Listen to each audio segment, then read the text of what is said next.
When there's nothing left but the fire in my chest and the air that fills my lungs, I'll hold my tears and trade my ears for a glimpse at kingdom come. On the other side of misery, there's a world we long to see. The strife we share will take us there to relief and sovereignty. Oh, by God, we'll have our home again. By God, we'll have our home. By blood or sweat, we'll get there yet. By God, we'll have our home. In our own towns, we're foreigners now. Our names are spat and cursed. The headline smack of another attack, not the last and not the worst. Oh, my fathers, they look down on me. I wonder what they feel to see their noble sons driven down beneath a coward's heel. Oh, my God, we'll have our home again. By God, we'll have our home. By blood or sweat, we'll get there yet. By God, we'll have our home. The road is dark, the way is lost. My eyes, they strain to see. I struggle forth to find a friend to light the way for me. Oh, brothers, can you hear my voice, or am I all alone? If there's no fire to guide my way, then I will start my own. Oh, my God, we'll have our home again. By God, we'll have our home. By blood or sweat, we'll get there yet. By God, we'll have our home. Oh, by God, we'll have our home again. By God, we'll have our home. By blood or sweat, we'll get there yet. By God, we'll have our home. Destiny's heavy tactics that he used against Mark. We'll touch upon those a little bit later in the gathering today. Buttigieg says he's going to rail some racist roads, some racist routes out there. We're going to go through that article with the one and only Carlisle, who will be with us today. We have a wonderful lesson of the day that we will go over while she's with us as well as we'll go over an update on the Prometheus Rising audiobook and tell you about a magnificent new video by lovely Porridge. We're going to bring to you, many years in the making today, my dear friend of many, many decades in the white sympathetic sphere, one splendid, brilliant gentleman, Elliot Germain. And I'm going to be telling you about his brand new books, just released. One book, 2 volumes. We'll get into that as well. We also will touch upon a gentleman by the name of Hoodservative, who has been listening in on some of our streams and is potentially of the mind that we are, that what is good in the destruction of anti-white ideology, anti-whiteism, will be good for all peoples of all immutable characteristics. Of course, your questions and comments, and for all of you adult children who are listening or watching with your parents or guardians, what's the difference between unlawful and illegal? It's obvious. One is against the law, and the other is a sick raptor.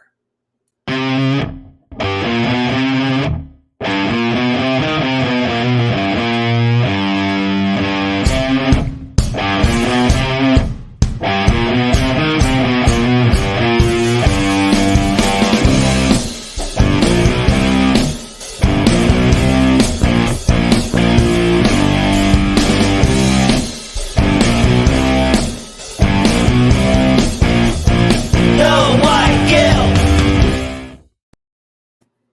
It's 5 p.m. in Washington, D.C., just outside of Washington, D.C. Of course, 7 a.m. in Sydney, 10 in London, and midnight in Moscow. And we are going free, everyone. It is magnificent to see you all. The first thing I want to do as we get started here today is you might be noticing that there's my travel mic is up today. I want to ask you how it sounds. Does it sound all right? Do I have to turn it up? Do I have to turn it down? We'll figure it out as we roll. If you have a question or comment over the course of the stream today, and I noticed that already on Odyssey, some of my little polyps had shown, well, at least one of my little polyps had shown up, one of those haters out there. I'm assuming that was an ant gnat. But if you're one of the little polyps out there, one of my little polyps, then make your voice known as well and tag me, and I will speak to what you have to say. Hello to everybody over there on Odyssey as well as D Live. You've got to tag me as No White Guilt. The odds that I will see just Jason or Jerk or whatever you put in there for me is slim to none. Tag me as No White Guilt, and I will get over to that comment or question. You may also go over to Entropy onto the question widget, and you can jump right into that. You can leave a comment, you can leave a question, you can leave a whatever, and it will not disappear unless you or I delete it. You can. So in other words, it won't scroll off the screen. You may financially gift over there on Entropy as well, and it's a cost of 15% to you, but it goes to that wonderful platform of those wonderful, splendid people who are keeping free speech alive against the anti-white torrent of our age. One of those things that we will lose as the attack continues against all things Western by way of destroying Western kind. So one of the things that all races of people are going to want to hold on to. You may also financially gift over on Odyssey. You can financially gift there with their weird little cryptocurrency or with cash. You may go over to Cash App as well to financially gift. And the URLs for all of these are in the description below. Finally, you may financially gift with cryptocurrency. We have like 4 wallets. I think if you go to nowhiteguilt.org, nowhiteguilt.org, you will find the financial gift tab, and you click on that, you will find the different cryptocurrencies that we take. You will also find a snail mail address if that is your druthers. And we will start right off today. I see some real champions already are in the live chat. Popcorn Power.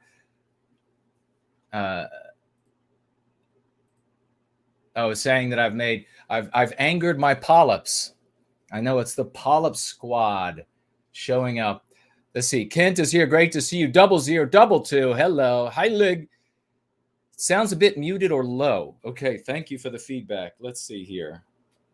Which direction will help? How about that? Any better? Are we louder? Did it make a difference? I can also make some changes on the software. We'll get it right. So feedback with the mic is clear, seems less bass, but fine. So it's not picking up the full range of my voice. Regrettably, the other microphone, or maybe not regrettably, is going to be put to use on Prometheus Rising, which will be done in another place because we've been experimenting here in the office and it just doesn't work. But we've been working on it since the beginning of the year and we'll continue to work on it. And we'll give you some updates. We have an update today. The great bass guitarist is here. And in the announcements, we're going to be mentioning bass guitarist. Dude Bro Moment is here. Sounds pretty good. Thank you so much. Let's see. Rory says audio sounds fine. Elaine Sabatino is here. She says hello. And who else do we have here? Did I mention the great Biospirit of the West? Another certified genius, ladies and gentlemen. We have so many. The great Four Null is with us, and so is Roy. Brad C. Eternalism. First Last is with us. Hyperborean Dream and Southern Bloom and Art is Life and Jilly and Western Man.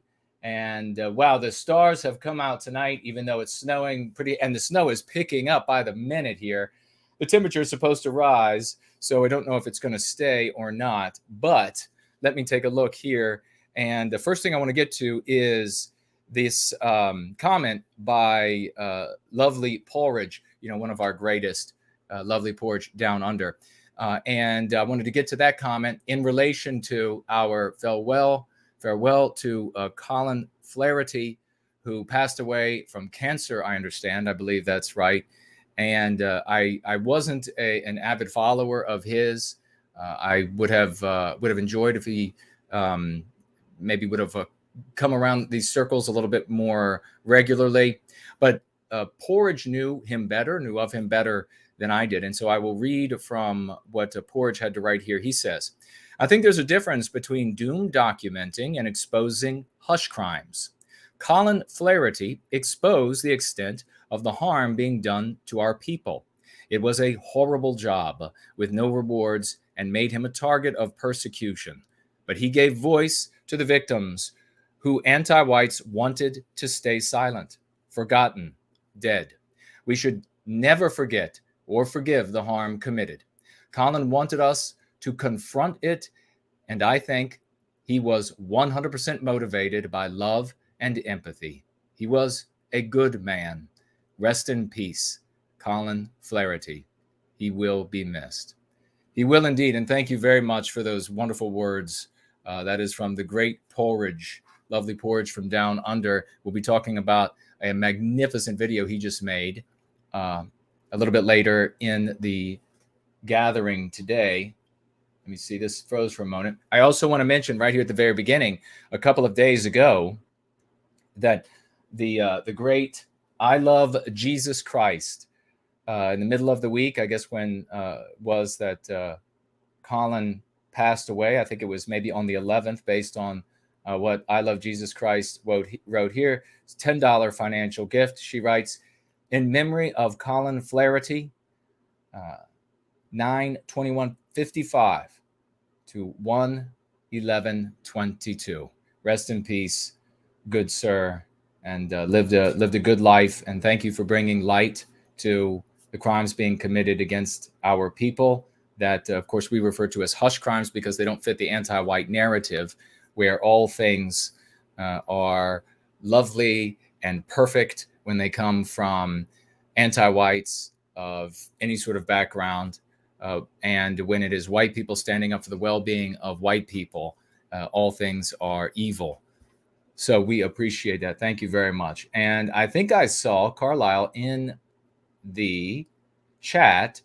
You should have the link in your email. If you click on that, you should be able to join, or at least work on joining.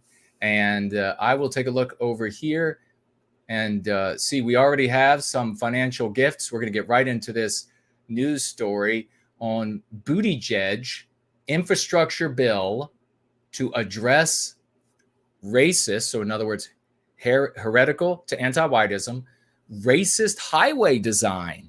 Can you believe it? This is how crazy it's going to be. So, and it continues to be, and how crazy it has been. So you wonder, is it going to get worse for everyone? Well, it doesn't take a genius to figure out that it's getting worse for everyone.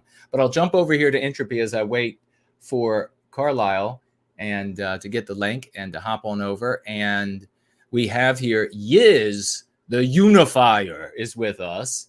And she writes here, the great champion Yiz writes with a $10 financial gift. Thank you, dear sister. The weather has set me back today at work, and I still have more than 100 miles to cover before I can head home. I wanted to get life is so easy as a white person. Life is so easy as a white person. My grandfather, one of those stories that seem like they can't be real, as a preteen, was working in coal mines, but privilege.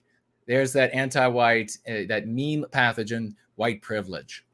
He had the privilege of doing that. Worked his way up to being a business owner, but yeah, had the privilege of starting out as a child in a coal mine. She goes on to say, so she's got 100 more miles to drive. She's an advocate for white well-being. She says, I wanted to get my folk tithe in early and let y'all know I'm listening while driving, but can't participate in chat tonight. Well, we know that you are always here, so you are driving with no white guilt. Fantastic. All right, what else do we have? Oh, TJ is here. Let's get a round of raucous emojis out for TJ. He hit the $20 mark, folks. We really appreciate those applause. He says here, with those $20 in memory of Colin Flaherty. Indeed. Thank you so much for that. He seemed in everything that I interview that I heard him on as quite a gentle soul, despite the attacks that were waged against him for bringing light to the harm that was being inflicted on our people, the white erasure, the physical violence, the psychological and physical terrorism visited on Western kind. And I believe his reportage spanned the world, did it not? So it was wherever this was happening in Western civilization, not just some city or some state. I mean, he was trying to gather, we have other champions who were working, concurrently and will continue in the same vein, like Mike down under, and him bringing voice to those of us who have been victimized and in really brutal ways as well. And so we really appreciate. Now, just think for a moment, if the Colin Flahertys of the future, who will be talking about these things, are also going free. Think about as much good as you think Colin may have done. Think about how much more good he could have done if he would have used the lexicon, used our concepts when talking about the victimization of our people. It would have been much more powerful than it was. But nonetheless, we are deeply appreciative of bringing light to all of these heinous acts, these heinous crimes. And we will remember you, Colin. Let me take a quick look over here and see. I will go ahead and give another message over to our sister, Carlisle, who should have the link, and so she could join us, and we can get started on the news on Buttigieg. Peter here, and he's got a bizarre idea. While we wait for Carlisle to join, I will say hello to the sea. Well, I'll speak out to Bear Trap. We don't use another group of people's verbiage. When you use their verbiage, you are in their story. I think I'm going to do a short clip to put up on the channel about that. But if you use their verbiage, you're trapped in their narrative. Let's see. Hello to Truth Behind the Paywall. And who else is over there? Great to see you all. And I'll jump on over to D Live and see Otterox is over at D Live. Great to see you as well. And Collett says the audio sounds perfect. Well, that's magnificent. Thank you so much. I hope it is picking up everything beautifully. And I will swivel around. And I want to mention there was another story about a law. Virginia lawsuit denounces anti-racism curriculum as pathological. They put it in scare quotes here. This is the Washington Post. Pathological critical race theory. So these are a bunch of white people and also good people of all races coming together and saying, wanting to speak out against critical race theory. And they're going about it in the wrong way, as always. And so they'll have this big lawsuit. And what they're trying to do, where they think they're being witty, is they're trying to pathologize the critical race theory, which we know is anti-whiteism. They're trying to pathologize it the way that anti-whites are able to pathologize our ideas. And of course, these people don't have control of the news and entertainment media. They don't have control of the schools, the education, etc. So they won't be able to pathologize just saying it in a court document, a suit that's being filed by the Alliance Defending Freedom, is a Christian conservative legal nonprofit based in Arizona that has won landmark Supreme Court cases. And says here, allowing bakers to refuse to sell cakes, celebrating same-sex weddings, and companies to refuse to pay for employee contraceptive coverage because of religious beliefs of employers. And, oh, right. Well, oddly enough, it's by the way, Carla, I'm sure you can hear my voice. You're saying you're in the studio, but I don't see you. So something is, check the link that I sent and make sure that that is the latest one. Look at the emails and make sure it's the latest link, and try that link and see if that doesn't bring you into the right studio. One of the things that this software does, folks, that can be problematic is it leaves up the studio of previous gatherings or shows for, I think, a month. So you can like hop into the studio of an old show and you're just, I don't know, in like some sort of weird void where nothing happens. Nothing is going on. I can't see you. I can't talk to you. I can't bring you forward.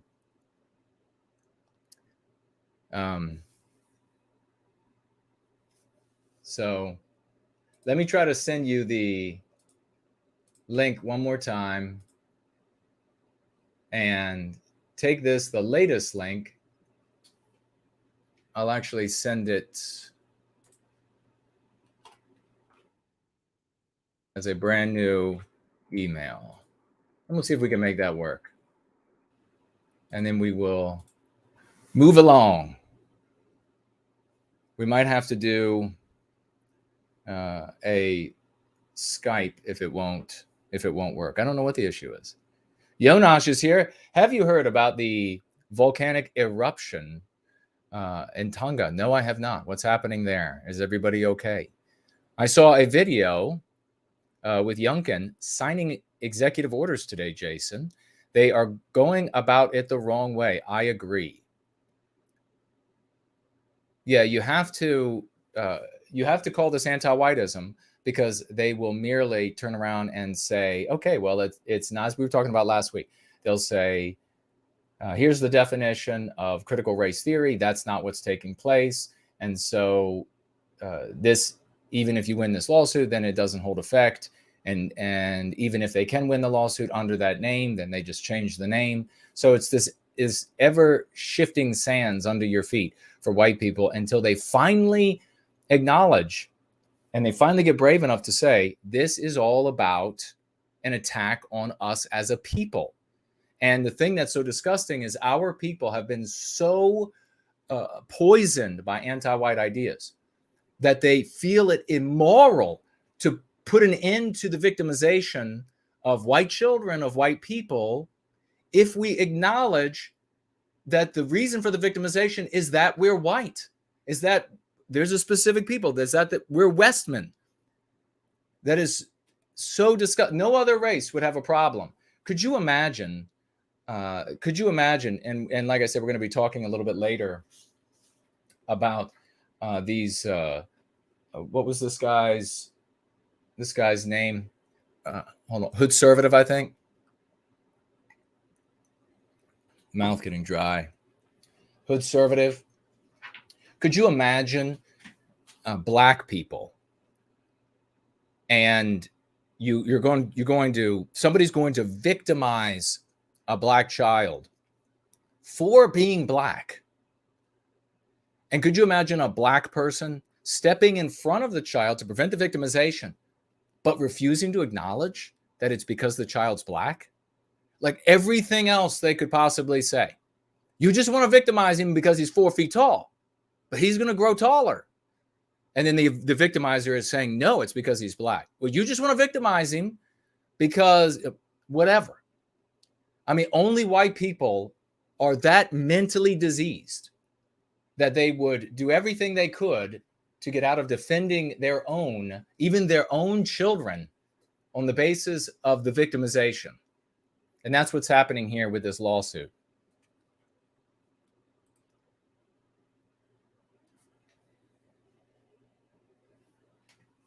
Let me see.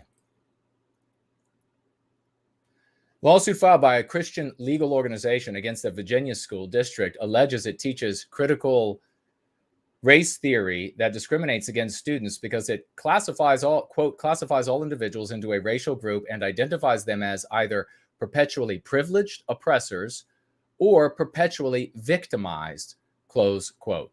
Well, that's exactly how it categorizes people. See, Sonia is here. It's Sunday time to tune into No White Guilt.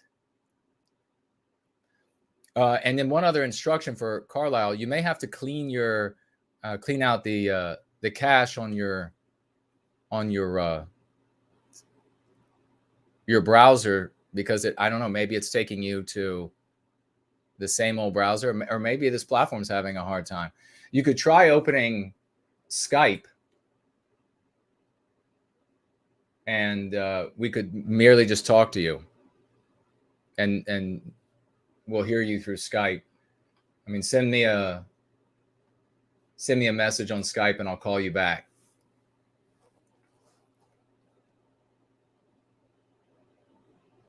On December 22nd, the organization filed suit against the school and officials. Let's see, alleging anti-racist curriculums, quote, pathological teachings. There you have it right there, trying to pathologize, treat students differently based on race, in direct conflict with Supreme Court precedent and Virginia Constitution.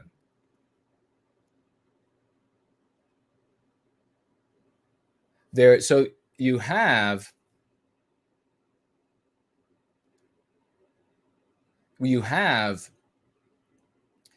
a scenario here that is extremely propitious for, and this lawsuit is auspicious.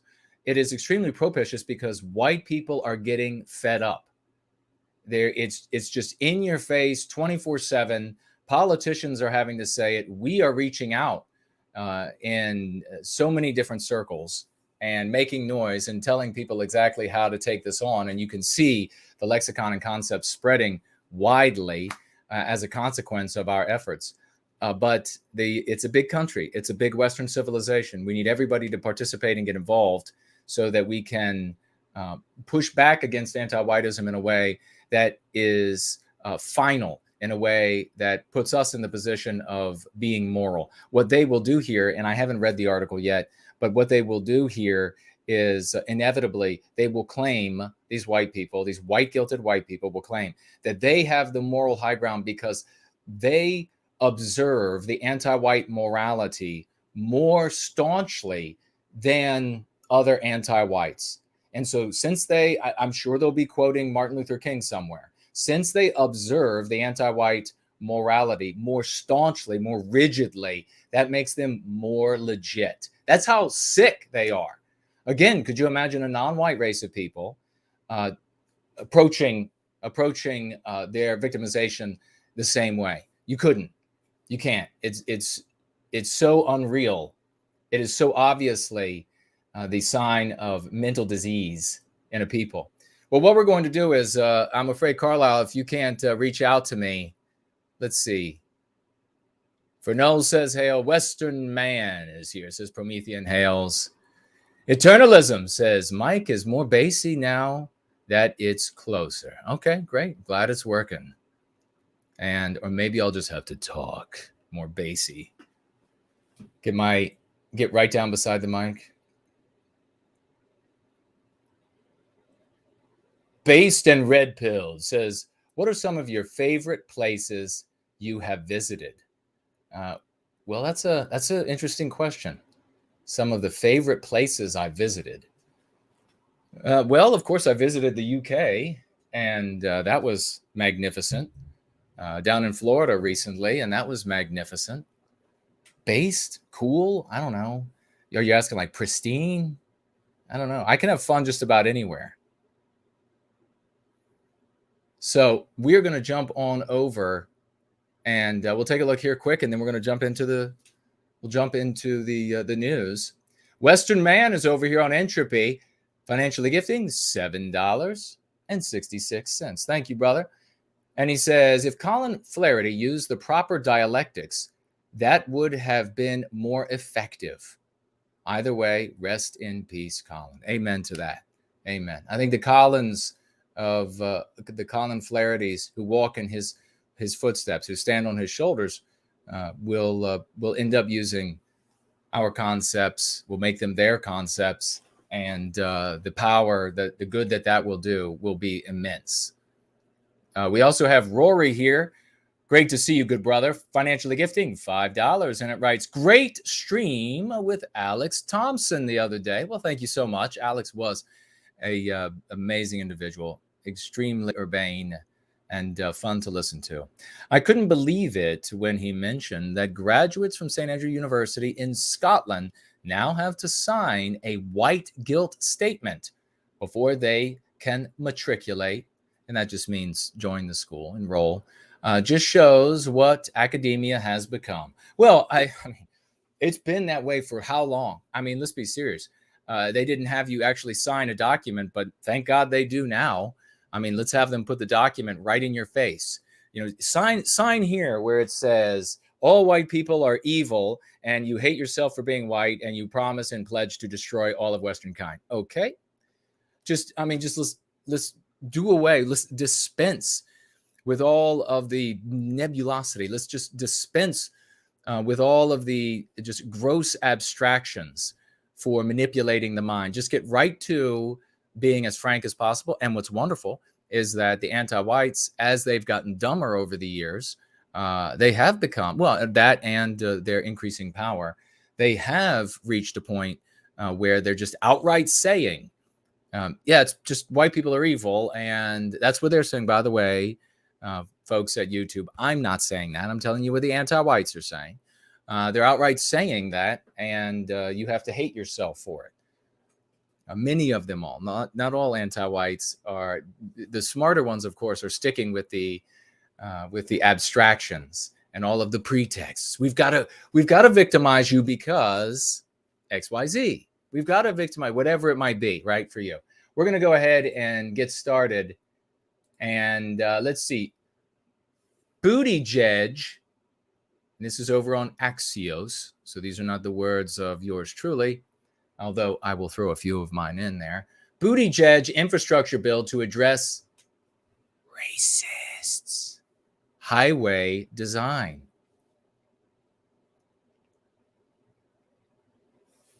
Transportation Secretary Peter on Monday said on Monday that his agency would use a portion of the $1.2 trillion infrastructure bill, thank you, white people, to address racial inequities in U.S. highway design. Now, you, of course, anyone listening to me, you were please research who supplies the lion's share of taxation in the United States. And there is a broad middle class who is paying through the nose and other orifices. So 1.2 trillion. How many trillions and trillions and trillions has the white race spent, has Western kind spent over the last 50 years, over the last 100 years on other groups of mankind? Endless. How much of our genius, how much of our industry, how much of it? Just endless. And we, of course, the broad middle of Western kind, we aren't those thieves or whatever you might see at the anti-white people at the top. We are as victimized as any other group of people by those folks who are white and anti-white, non-white and anti-white. We're as victimized as everyone else. Why it matters, according to Axios. Who's the author here? We always like to take a look, or often do. Jacob Reyes, okay? Jacob says, Peter's remarks at a press briefing come amid a broader discussion on racial and socioeconomic disparities in the U.S. and days after Congress passed the long-awaited infrastructure bill. You see, anti-whiteism is put into every single thing they do. Every single thing they do. They could be working. I mean, so for so long there were white people who said it'll never make it into math. I mean, how could it? It's there, and it makes its way into everything. Thank God now, so that white people can't run away and hide in these little communities, like the gamer community or the high arts community. White people would run and hide there. Good that they can't hide there anymore. The whole symphony fired because they're white. And remember, that's what matters here. It doesn't, if non-white people, and this is what we have to really correct, non-white people given preference in medicine, say like in New York, we see, and of course, all of this is up to checking it out with CNN to making sure it's true. Non-white people given preference in medicine, in hiring, in promotion.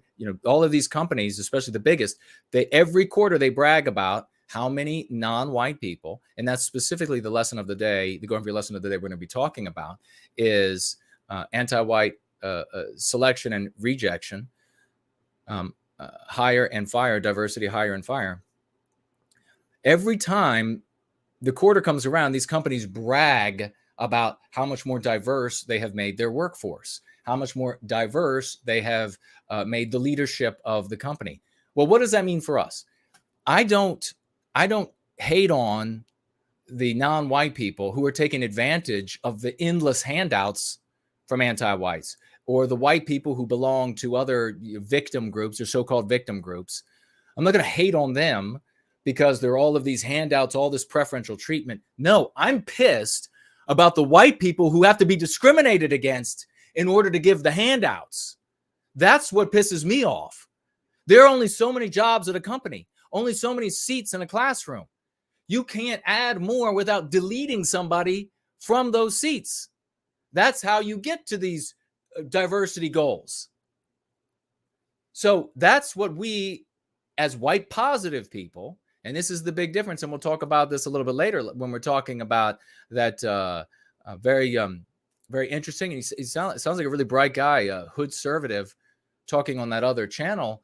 We'll talk more about that there's a big difference between white positive people, specifically those of us who are going free of the anti-white narrative, and white negative people who are white sympathetic. White negative people who are just generally white sympathetic, and that's the vast majority of them out there. We're winning people over as quick as possible.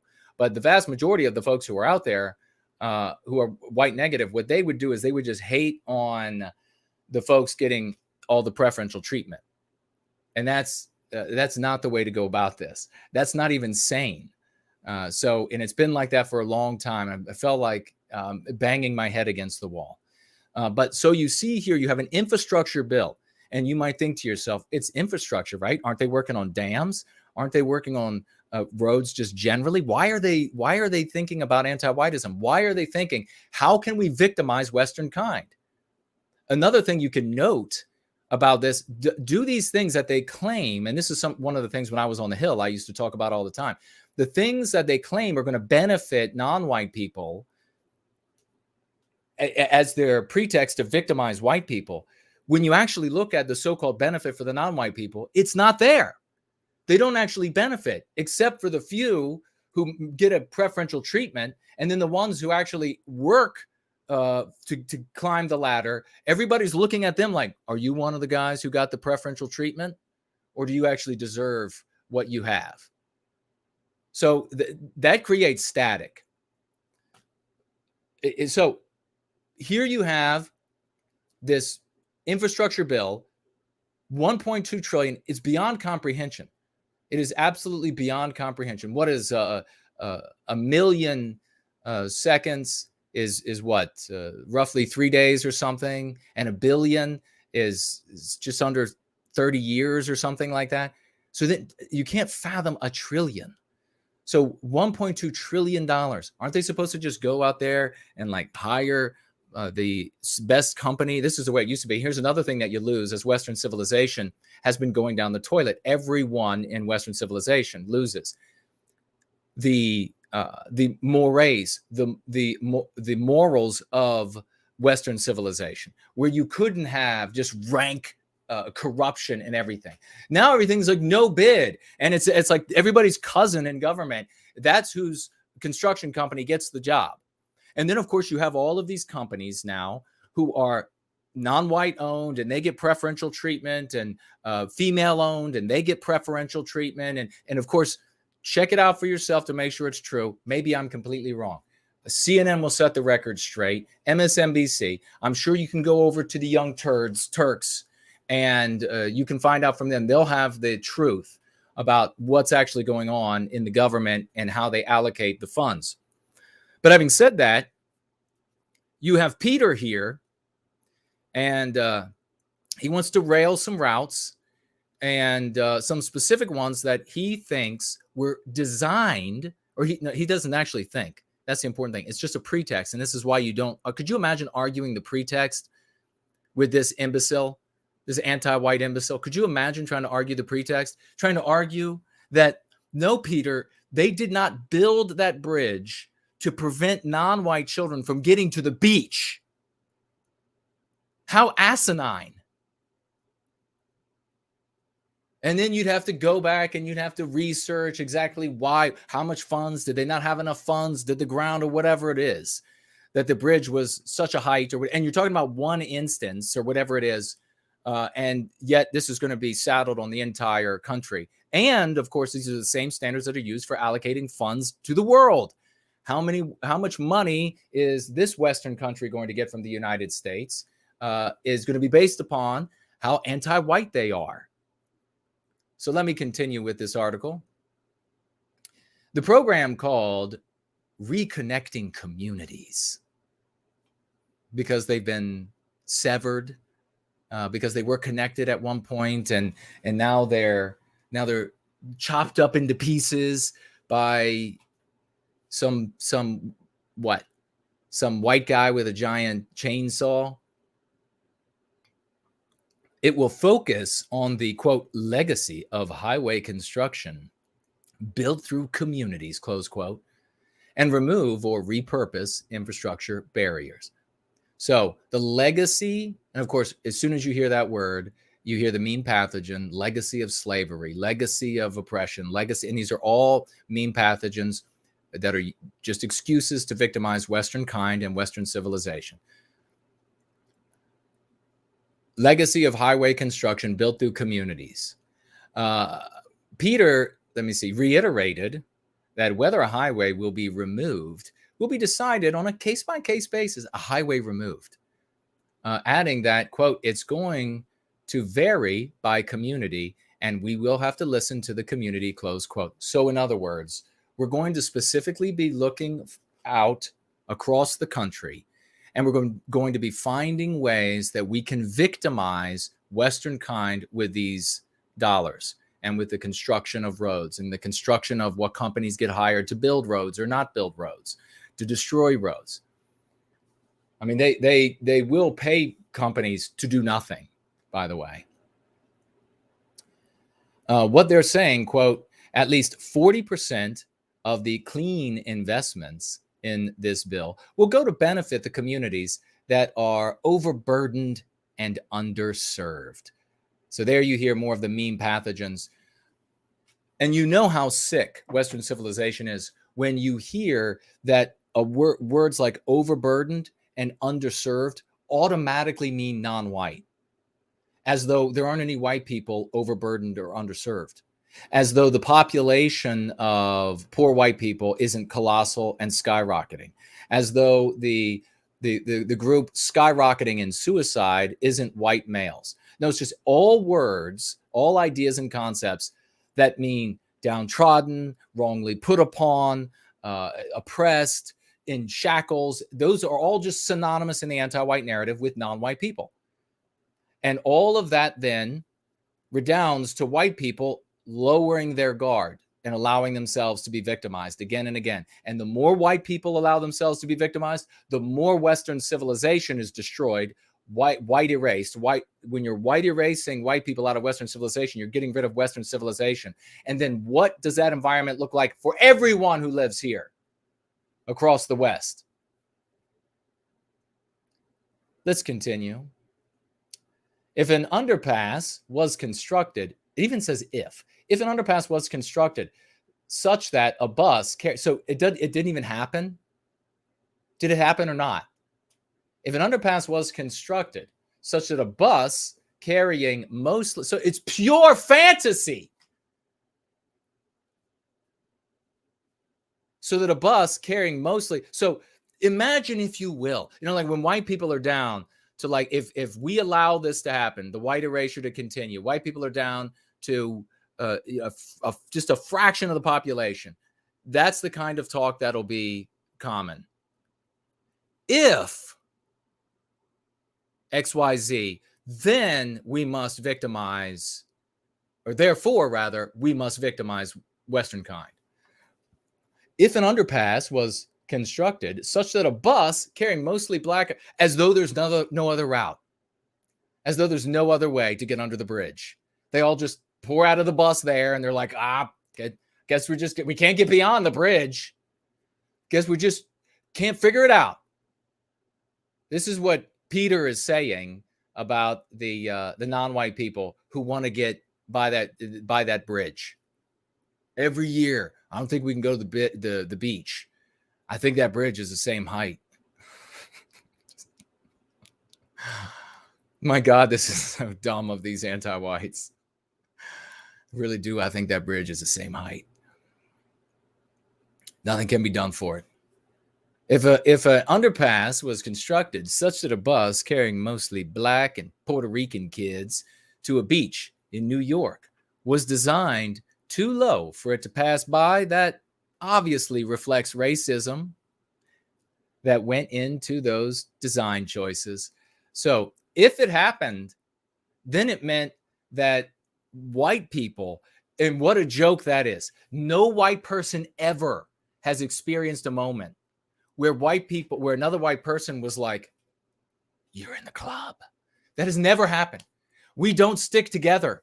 We are notorious for the opposite because of all the anti-whiteism. And here he's claiming in fantasy that if something like that existed, then we all know it's because a bunch of white guys were getting together saying, last thing we want are them little non-white kids getting to the beach. Come on. That is ignorant. Another bullet point here from this brilliant author of this piece. I don't think we have anything to lose. I guess this is Peter Buttigieg talking. I don't think we have anything to lose by confronting that simple reality. And what? He just said if. I don't think we have. So he gave us speculation, a fantasy, and then he says, I don't think we have anything to lose by confronting that simple reality. And I think we have everything to gain by acknowledging it. So I will just create a fantasy, then call it a reality, and you all will join me in victimizing Western kind. Boy, if we are in a bad state. And that's Buttigieg for you, ladies and gentlemen. What a way to start today. I will take a brief, let's see. What do we have here for you all? Oh, I know. I think I know. We'll do this, and we'll be right back.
drowning in the argument. The anti-white says, what exactly is anti-white?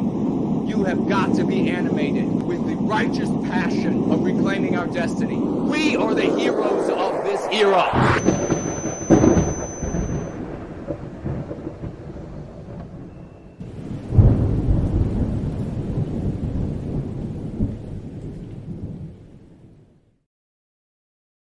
All right, let me dump that from the screen and let's see what you all are saying. We're going to jump on over to the Going Free lesson of the day in just a moment, and we're going to keep this gathering rolling along at a full head of steam. Jonas looks to have shared a link here. I'll check that out later. It's about the eruption, the volcanic eruption. Wayland says, would you consider having Simon Roche on again in the near future? Well, I mean, we'll have to see. We'll have to see the kinds of things that Simon is saying toward the end of maybe, I don't know, maybe it was just the end for us, like the last times that we were seeing him. He was very negative, and he was talking about going to the mountains and bringing, what we would refer to as being a craven, and just waiting for the anti-whites to come for you there, and then fight it out until the last of us are gone. I mean, that's so it really is going to depend. But I appreciate the question. Julie's talking about Lee Jackson Day. Actually, I think in Virginia they moved Lee Jackson Day to this past Friday, but I can look that up. Of course, Lee Jackson Day, General Robert E. Lee, General Stonewall Jackson, was celebrated on the Monday in Virginia and other southern states. And the federal government decided to eclipse that observance of these two war heroes. And of course, we can't get into... we can say what other people say, I guess, about why the war was fought, but it'd be as sane to believe that these guys were out fighting for what the anti-whites claim, as you or me going out and fighting and dying and getting maimed and our limbs blown off, so that the billionaires, some of them pushing drugs and things like this in the United States, so that they could keep their billions. No, that's not the reason. Lockie is here. He says, good day, mate. Well, big good day to you. Great to see you. Eric is here, and he says, ever since he's discovered no white guilt, he has been able to wake up his friends and family to anti-whiteism. Magnificent. Thank you so much for sharing that, brother. I really appreciate that testimonial. That's the exact kind of thing. As we have our successes, we share our successes, and we get stronger doing so. Eternalism, hello to you, brother. And let's see, what else do we have? Franklin is here, the great champion. And I still got to look back on the message, my question to you. I haven't had an opportunity to look at that, but I will have a look and see what you said and see what I can share. Let's see if Dean says hello. A big Promethean hails to you, brother. And Kent saying that I am absolutely spot on about something. I appreciate that. Elaine is leaving the chat. She's cooking with no white guilt. You always need to be, if you're going to be doing something else, you should be doing it with no white guilt. Masumi Rabbit is here. Hello, brother. All right, let me jump to the bottom of the screen, and we will refresh over here. We're going to move on to the lesson of the Going Free lesson of the day. And Azimuth Clark is here. Hello, brother. Oh, I see some of the polyps coming into the live chat. Thank the good Lord that we have these magnificent moderators so that their efforts are total waste.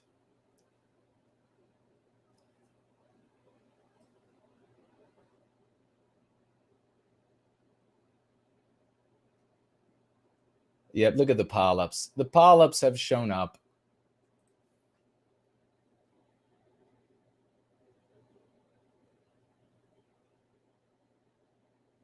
And do everything they can because we're having success.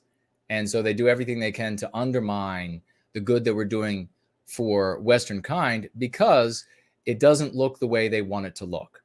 So any argument that they can make, any slander that they can make, anything that they can under endless attack by these scum. And the thing is that we actually it used to like go back and forth between who's attacking us more, like outright anti-whites or my polyps. And it looks like the polyps are running away with the game. I mean, they attack us infinitely more attacks, and they're so obsessed. The more success we have, the more obsessed they become with doing their best to prevent. Looks like Hood Conservative is here. He says, thank you. I actually like what you guys are doing over here. Well, thank you so much. And you know what's great about that? And it has always been when it comes to our association with non-white people is that non-white people are encouraged to confront the great evil of this age, to acknowledge that it's anti-whiteism. Everything you care about is being destroyed with the excuse of it being, well, the white man touched it, or the white man built it, or the white man had something to do with it. Therefore, it's got to go. So all of these things you rely on, all of these things you like about Western civilization, etc., they're going to be destroyed whether white people actually made them or not, or whether they're going to be irrevocably destroyed under for the reason given that the white race touched it or had something to do with it or created it or used it or whatever it is. And so we don't have to have like this really weird, awkward, and very silly like alliance of different nationalist groups of different races. It's so silly. Could you imagine it's not like an alliance of countries or something. It's like the five guys in their Honda Civics from the white group and the five guys in their Honda Civics from the black group. They come together and they like shake hands and something big has happened. How dumb. No, we're people, and of all immutable characteristics. And as white people, as Westmen, we're trying to build our people out of a deracinated race. But we all are going to have to come together to combat anti-whiteism if we want a future. And the white race has absolutely got to be the race that comes together and realizes it's a people again, or it's finished for everybody.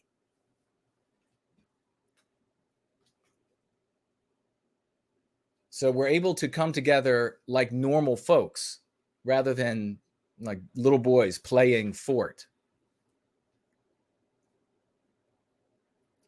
Let's see. Nate is here. Plan on buying some of No White Guilt's books when I have some extra money. Well, I appreciate that, Nate. I'm wondering if you are younger, if you're an adult but younger, go to the website, nowhiteguilt.org, and message me and put at the very top that you're Nate from the live chat, and with your whatever address you want to give. If you want to give me an address, and I will send you a signed copy of Go Free, and we can get you started. All right, jump to the bottom. Montana Kid is here. Sound Killer. Great to see you both.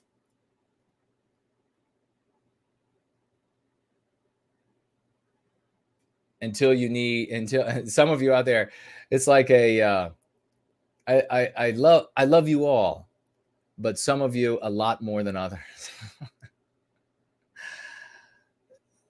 Specifically those polyps out there. All right. We have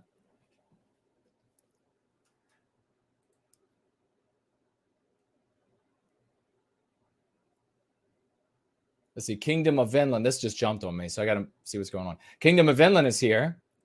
It says I have two options for moving in the next few years. One, a rural area community behind enemy lines. Well, we don't have an enemy, because that suggests that there is some equivalence in ability to inflict injury. We have an oppressor, we have a persecutor, a victimizer. Living in Houston, a rural community living in Houston. I'd like your advice. Or two living in Houston. So you could live out in the country. I don't know what Houston is like. Is Houston safe? The bottom line is, go somewhere where you can make your living in order to finance your base, so that you can build yourself a good life and take care of those you got to take care of, starting with yourself. And number two, the next consideration is, are you going to be safe? As a white person, there are a lot of areas that you are in across the West where you are in absolute peril. So don't be someplace like that. Whatever of the two, whichever one, it will be easier for you to satisfy the first objective, and then the second of being able to advocate for white well-being.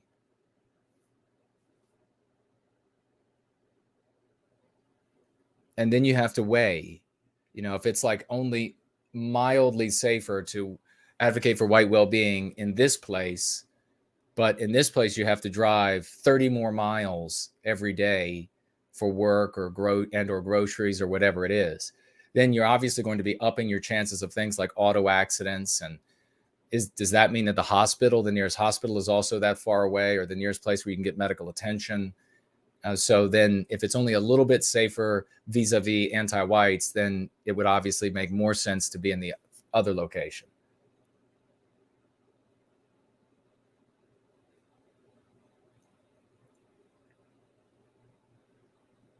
All right, let's continue. I'll jump on over here and we will continue with the Going Free lesson of the day. What are we going to look at today? We are going to look at diversity hire, diversity fire. And another way to say this, which is has a little bit broader application, is diversity selection, diversity rejection. So in other words, wherever there is a diversity selection, it means there's a diversity rejection. It can be literally a fire from a job. I mean, we've had these seemingly countless stories of white people who, of course, none of these things being written on the front pages in the media, because they conflict with the anti-white narrative, so they're buried underfoot. But these stories of white people, and we have people in our families people in our families that have gone through this, where they were compelled to train their replacement. And their replacement was invariably a non-white person from another land, almost all of the time, sometimes from the United States, but much of the time from another land. So we've seen this, and it is in tech, it's in construction, it's all over the place, but of course, check with CNN. So what do we do? This is the most important point that I was trying to make earlier in the gathering, is that we do not focus on the preference that's being given to the non-white person. We don't just talk about that and say how awful that is. We talk about how, if you're going to mention the preference, that if a preference is given, that means that you have to discriminate against someone, and the group being discriminated against is the white race. So we could say, like we've talked about before, where you see so many non-white people on television, and you could have a percentage of the population infinitely below their number, and you see them represented 100-fold or whatever it is in the media. And they, of course, the anti-whites started off with, well, they even said in the beginning, well, we should have some sort of like equal representation with the population. And the white people said, well, that's a sensible argument. Okay. They they didn't deserve necessarily to be there. That meant that there were people being hired for jobs that got hired for jobs on the basis of their race rather than on their talent, on their training, etc. Which also meant, by the way, if you were a conservative, this is where your main point would be, and that just a conservative content creator, conservative people, Republican voters, I mean, even Democrat voters who vote Democrat because you believe that it's for the working class. Those are good folks, but these leaders are the scum. But these conservative content creators would say, well, the real harm is to the non-white people who work hard in that scenario. No, that is a harm. It's collateral damage to the people who are actually targeted, and that's the white race. So yes, the non-white guy who worked hard and who would have gotten that job, I don't know, as the anchor on the news because of how hard he worked, ends up having to compete with other non-white people who don't deserve to be there. They're only being considered because of their race. And yes, if he loses out, then that, of course, is egregious. But that's collateral damage to the white guy who worked and deserved the job. But they said, oh, you're white, get out of here. We're not going to even listen to you. We don't even want to hear what you have to say. We don't even want to look at your resume. We don't want to have a look at your CV. And why is it that conservative content creators go that direction? Well, because they're poisoned with anti-white ideology. They've learned that white suffering doesn't matter. Non-white suffering does matter. So the conservatives are saying, we are more studious observers of anti-white morality than even more radical anti-whites, the ones with the purple and pink hair and everything else. We're even more studious observers of it. And we're just going to completely ignore the fact that there is policy that breaks the law every single day, all hundreds of thousands of times in decisions every hour across the West. White people are making decisions that are against the law, that discriminate against white people. And of course, check with a lawyer to make sure it's against the law. I'm not a lawyer. And the ear is against the door. So we focus on the discrimination and the harm being done to us. And I will pick it up right there. We focus on the consequences for our people rather than the special treatment for non-whites or other victim groups. For every diversity hire, there is a diversity fire. For every diversity selection, there is a diversity rejection. Jobs, promotions, raises, enrollment, government contracting. We were just talking about Peter's Buttigieg and the roads that they're going to be building and destroying, and the companies that they'll pay to do nothing, and the companies that they'll pay for boondoggling, everything under the sun. Where will that money be going? What will those people be doing with those funds? We will continue here. And this is page 143, second edition, iteration 2. As there are a finite number of these things, and whites are the only group that can be legally and socially discriminated against, earmarking by race and official victim group automatically victimizes a white person. So every time you're with a family member, every time you're with a coworker, every time you're standing for the bus, waiting for the bus or whatever it might be, and they're talking about, let me stop this. They're talking about how, oh, it's a wonderful thing that that they're going to be having all of these diversity hires at work, or it's a wonderful thing that they're going to be ensuring that the high school for gifted students is more diverse. What they're saying immediately, you point out to them, oh, so you celebrate the discrimination against white people, white workers, white students. You endorse that. You find that moral is what you're telling me. And then, of course, they'll try to backtrack. And they'll say, oh, no. I just want it to be fair for everybody. Okay, well, then let's let it be fair for everybody. Let's let people get into the school based on how hard they try. Let's let people associate with whomever they want to associate with. Let's let the worker, the guy get the raise or the gal get the raise that deserves the raise or get the job that deserves the job. Let's let that happen then. Don't celebrate, because the moment you begin celebrating increased diversity is the moment you are celebrating sending some poor white person home without a paycheck, without health insurance, without ability to pay their auto bill, without ability to pay for water and electricity. Every time you deny that education to a white child. I mean, remember they used to have these commercials about a mind is a terrible thing to waste. And it was always just the non-white kids they showed in all the commercials I saw. I never saw any white kids in that. Or how is it that the white kids, their minds are not a terrible thing? No, it's actually moral to waste their minds in Western civilization. That's what you get from the anti-whites. That's what you'll always have to look forward to. So make sure when any of these issues come up, diversity hire, diversity fire, diversity selection, diversity rejection, you make sure you point out the anti-whiteism and how these SOBs are celebrating the victimization of our people.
We'll have you both talk to it. Did you hear the question?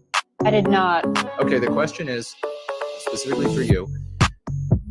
Where did you gain your resistance for not dating non-white males? Honestly, I think it was just very instinctual.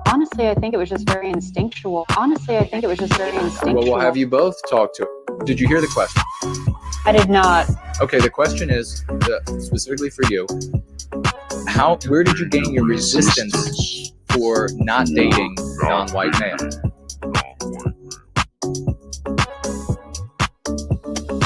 Honestly, I think it was just very instinctual. Honestly, I think it was just very instinctual. Honestly, I think it was just very instinctual.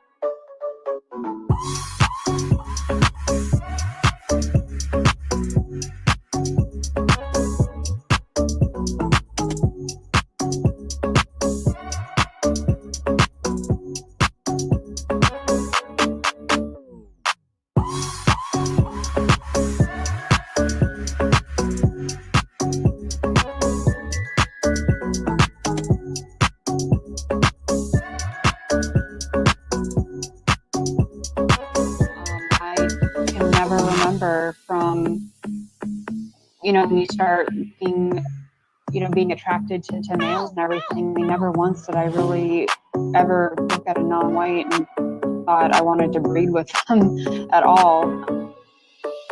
Honestly, I think it was just very instinctual. Honestly, I think it was just very instinctual. Ever looked at a non-white and thought I wanted to breed with them at all. Honestly, I think it was just very instinctual. For most people, I really think that's just a natural phenomenon. I think it's mainly outside influence. I think if we didn't have the propaganda and the brainwashing happen, most people would gravitate towards their own. I mean, there's always going to be a freakish minority that do, but I can't say that I've just naturally always been attracted to European males, and preferably ones that were males have similar features and heritage with myself. European males, and preferably ones that were have similar features and heritage with myself. European males, and preferably ones that were have similar said. Yeah, I thought I would just piggyback really quickly and say that, it's a lot of it too. It's just like, can you hear me okay? Yeah, hear you just fine. Personal experiences and observations that one can have.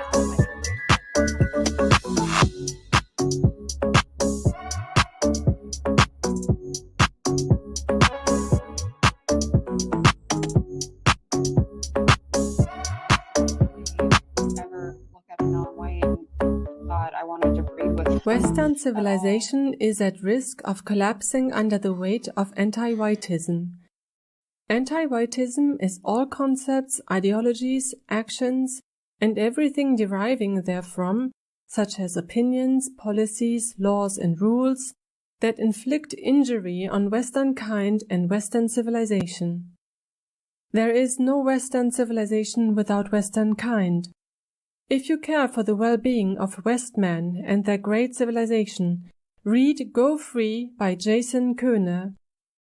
Arm yourself with the psychological defense for the psychological warfare being waged against Westmen, and spread this knowledge to others.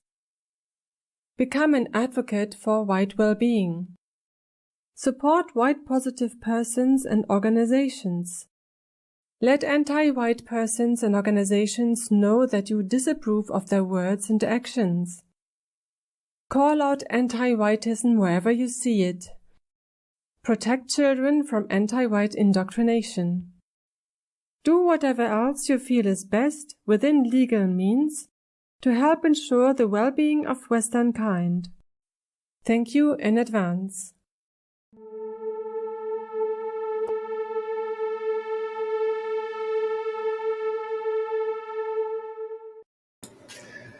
And we are back. That's Liv Hyde from whiteday.net. And wonderful. Isn't that accent magnificent? German accent. All right. We're going to jump right into the announcements. Oh, I did want to see, we did have Art Acrobats over here on Cash App. Thank you so much, good brother, financially gifting $4. And he writes here, hate took me down a bad path. Love is the answer. Wow. Well written. Let's get a round of raucous emojis for that. That's Art Acrobats, financially gifting $4. And he says right there, boldly written, bravely written testimonial. Hate took me down a bad path. Love is the answer. Beautiful. Thank you so much for that testimonial. And that's one of the reasons why my polyps, you see what happens when you are in you're in contemporary society, you have, what do they have there? You have your people or your peeps or whatever it is. I thought peeps were those little candy things that I never ate, but I always thought they were cute because I don't like candy. But so you have I though have polyps in the form of all of these Jason haters that are showing up more and more because of our success. And they're just like, they just want to come and hate. Just want to come on hate. But folks, you have to, occasionally you have to ignore the booing because it's only coming from the cheap seats where the cheap people sit. But it is fun to poke back. But I mean, all of their, I don't know if you all know about all the death threats. These folks are some real sick puppies, some really sick puppies. Thank you much. And let's see, we also have, we have a $3 financial gift from Robert. Thank you so much, brother. And he says here, a small investment for the future of going free. Well, I really appreciate that. Thank you so very much. Yes, we haven't missed anybody. Good. All right, we're going to move into some announcements really quickly. We will be taking some calls tonight as well. I want to give you an update on the Prometheus Rising audiobook. I've been, as you know, I've been working on it with the great Fornull. And I'm going to reach out to a couple other folks who I know are, is it Promethean Epoch? I'm trying to remember which of your names, the one that's great, another great audio tech guy. If you are, reach out to me, by the way, because I want to crowdsource as much information as I can to make it a truly magnificent product once it's finished. As you know, it's a heuristic, it's allegorical, it's meant to teach that story, teach us about who we are, not about any other group of people. The other groups in the novel are fiction, have nothing to do with the real world. So it's to teach us about who we are, our strengths, our weaknesses, how it's used against us. Both are used against us. And then how we can become a people again out of a deracinated race. So I do want to share, what did I have here? Did I have, oh yeah, I wanted to share this. What do you think of that? Does anybody know what that is? In the process of building and preparing for and doing the exercises and experiments, this has been one of, and it will be used, but it's been one of the experiments that have been done. Yes, well, pop filter, yes. It's a whole fortress, as Fernald would say. We built a fortress around the microphone. And fly swatter, sure. That'd be an expensive fly swatter. I mean, it's not expensive, but it would be, if you used it as a fly swatter, it would be. Yep, that's been part of the process. And I wasn't exactly happy. The fortress will still be used, just not here in the office. But I did want to let you all know that we're moving forward, very excited about it. And I think once we get underway, it's going to be, it'll just chug right along, and we'll make it happen. But next week, I have another big update on that. So that is the Prometheus Rising update. I wanted to share, and I mentioned this earlier, that bass guitarist is based as all hell. I mean, this guy can really rock on the guitar. Regrettably, I can't play the music because I don't think. What we'll have to do is we'll have to have bass guitarist. Let me stop that before we get in trouble. Bass guitarist, I guess, send me music that he's written, because even though he can play a cover on his channel, that doesn't mean I can. You know, the anti-whites at YouTube, they just, any reason under the sun, they are looking to censor us into oblivion. So let me see if I could just show you quickly here. We're not gonna be listening, regrettably, to bass guitarist, but I just wanted to show you. So here he is on a video. The guitar is on fire. I mean, the guy is fantastic, and he rocks out. It's totally Western, and that's his channel. So make sure, if we could share his channel in the URL, make sure you follow Bass Guitarist and you give him some applause and some support. Tell him to keep working at it. And we want to see him become the greatest guitarist of all history, so that there's no competitor. I wanted to play. I mean, I was listening to it, and I was alerted to the fact that he was on the other night, and I got to it late, and I was listening, and he's very talented. So really looking forward to some magnificent riffs from Bass Guitarist. Now, Lovely Porridge has a video out, and it's called, I think it's called What is Hate Speech? So if we could also get Lovely Porridge's channel URL in the YouTube channel URL in the live chat, that'd be marvelous for everybody. Please follow Lovely Porridge. He is a genius down under, and how he stands upside down all the time on that southern hemisphere and can still think straight, I don't know, but it's amazing. And this video is amazing. Why didn't that guy ever interview me? I mean, come on. He interviewed like every slime ball from the white sympathetic sphere, didn't he? But me, nah. Okay. Make sure you listen. I mean, it's brilliantly done. The video is really, it's only like 7 minutes long, I think. So make sure you you pull it up on a tab and you keep it there so that tomorrow, later today, whatever, you're able to get to it and listen to it. It's a magnificent discussion. He really breaks it down. Now, what I want to share, this really, really, really warms my heart.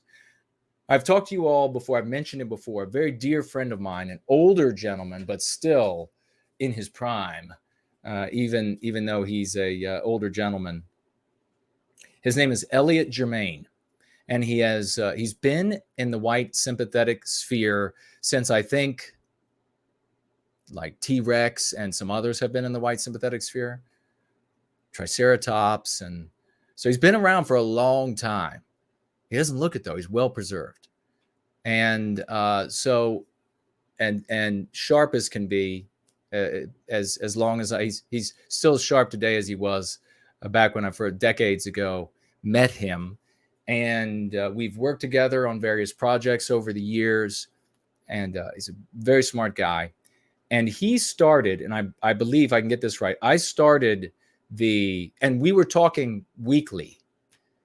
So like every week I would call this guy and we would break things down. And I guess it was, I started the not Go Free, not the book, Go Free, but the overall project, which incorporated the writing, which brought the Go Free booklet at the time into what I was doing, and brought, and that was where I started Born Guilty and Crucible and Prometheus Rising. I think it was February of 2011. And it wasn't long after that that Elliot began work on what he wanted to write. And it was just this Brobdingnagian history of the world sort of thing. And he's written a number of very, very smart books over the years. And I want to share with you, he was doing research that entire time. And he's not on the internet. He hates the internet. That we're talking about old school.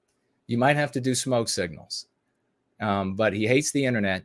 And but you will be able to access and get at least his view on world history.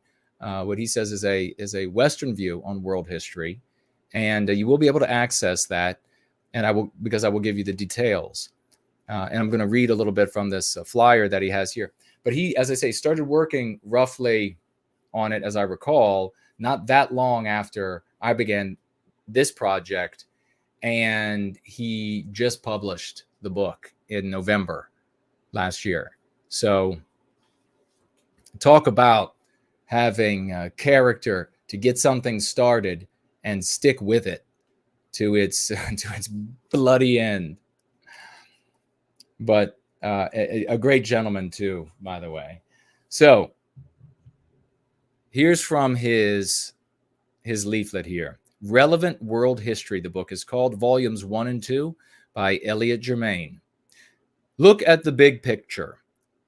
A world history written specifically relevant to the approaching fall of America and the intended final destruction of Western civilization. Our future can be found in our past history. History repeats itself because the globalists of today use the same strategies as the globalists of the past.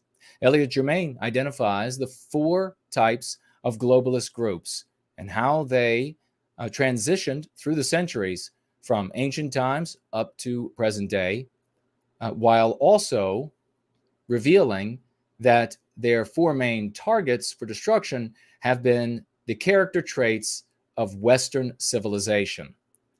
Our restoration and preservation of Western civilization must depend on facts, not delusions or escapism. Have you noticed lately that the globalists have been very active in destroying and rewriting history to serve their agenda? We need our version of world history, which reveals their deliberate and intended destruction of Western culture.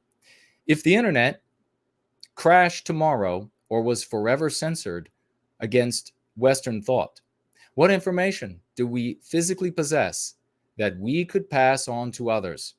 We need a concise history of our westward trek to expose the globalists' many attempts to destroy the civilizations that our ancestors built. Make comparisons of the history and rhetoric of the world empire builders of the past to the one world government architects of today. Status of the movement. Identify America's social and cultural battlefield by dividing our population into three groups: globalists, the ignorant masses, culture preservationists. Group 1 is manipulating Group 2 into justifying the destruction of Group 3. What should we do? How long have we, culture preservationists, helplessly watched America die? Our right-wing media has done an excellent job of exposing the globalist step-by-step destruction of our liberties and culture. But when can we expect our movement to convert words into deeds? When can we expect our movement to formulate proactive efforts to restore and preserve our maligned and disassembled culture? The internet expresses an endless supply of opinions, yet even the hundreds of virtual good intentions have contributed to an information overload, which can have a defeatist effect on our people by inducing a counterproductive bewilderment, just as hoped for by one of the four globalist group types, as expressed in their, and then for internet reasons, I won't read what is said there. You'll be able to see it for yourself. Today, Western culture has reached the valley of decision, requiring us to develop a proactive strategy. You know what I should do? I should consider using glasses.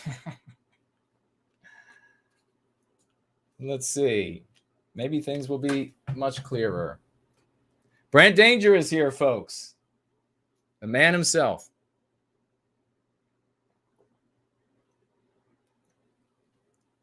So is Mr. Foukers and Johnson as well.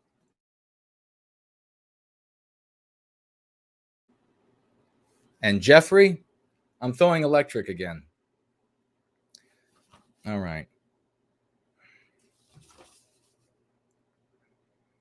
Today, Western culture has reached its valley of decision, requiring us to develop a proactive strategy by more clearly defining who we are and identifying the historic roots and strategies of our modern adversaries, the four globalist group types.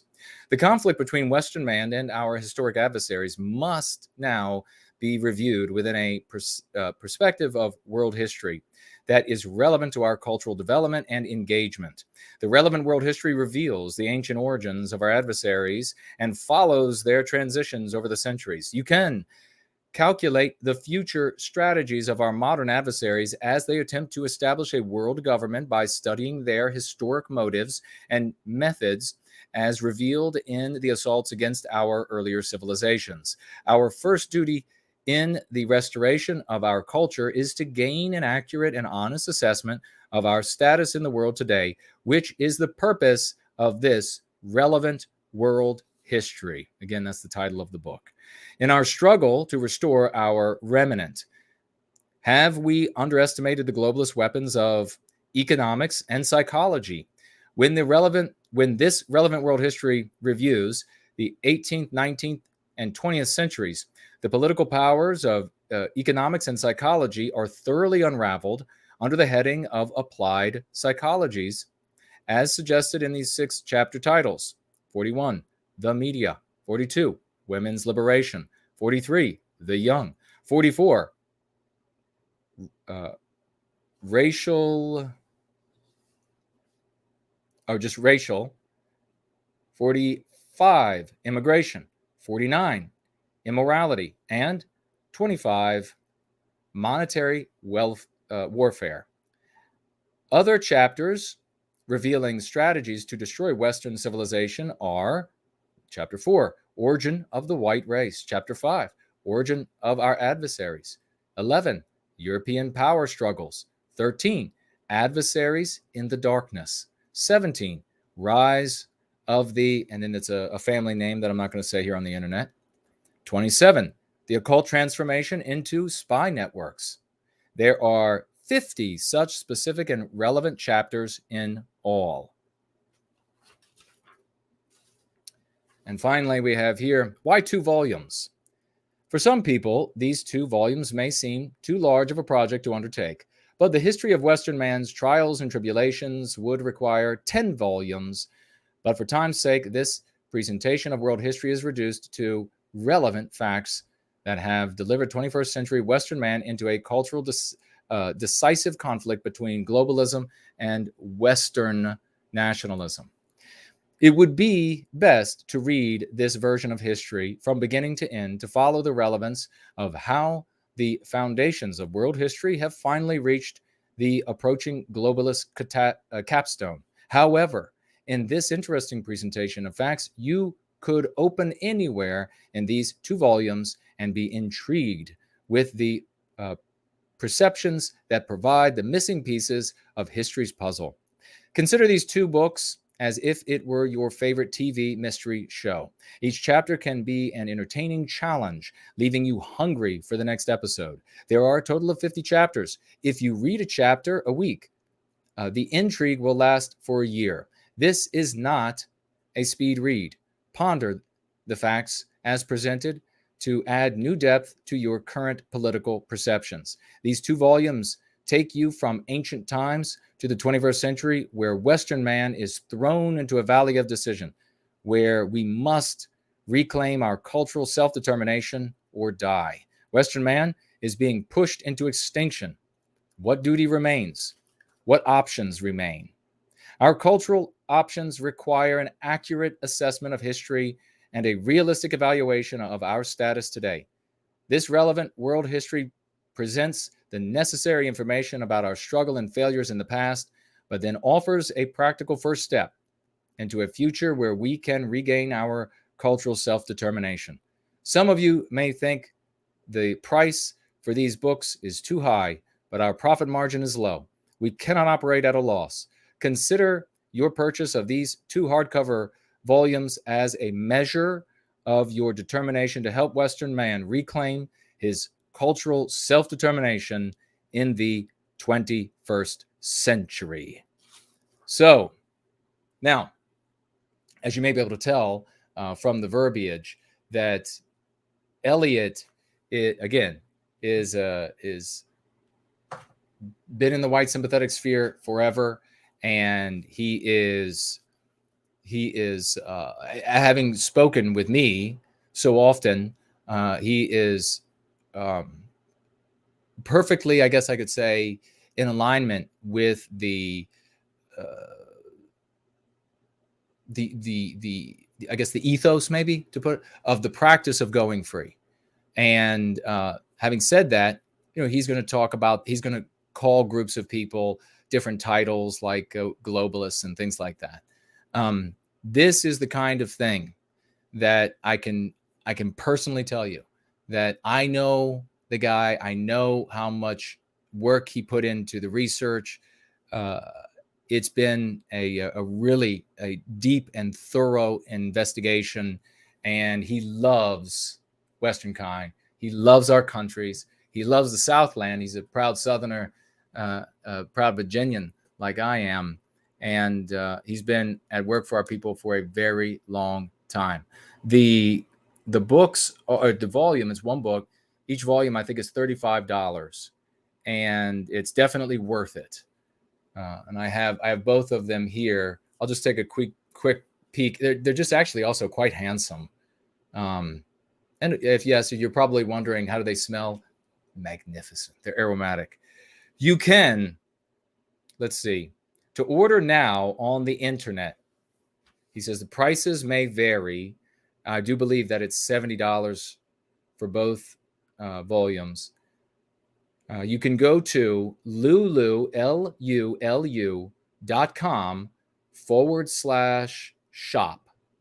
lulu.com/shop.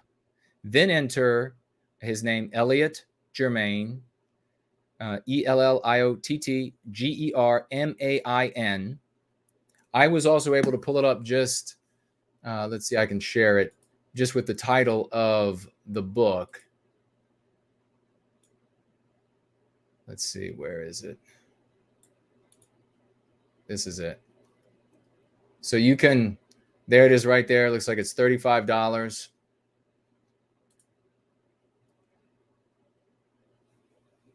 And then you can have this, you can dip into it, you can begin, you can look through the different chapters, you can find something that interests you, you can go dig into there. Elliot responds to respectful letters that are written to him, and I will give you his P.O. box here in just a moment. You have more questions, you want to disagree, you want to talk about it, you can write him there. Do never ask him if this is going to be an ebook or is certainly never ask him that if you are within arm's reach. He'll get a hold of you, and you'll wish he hadn't.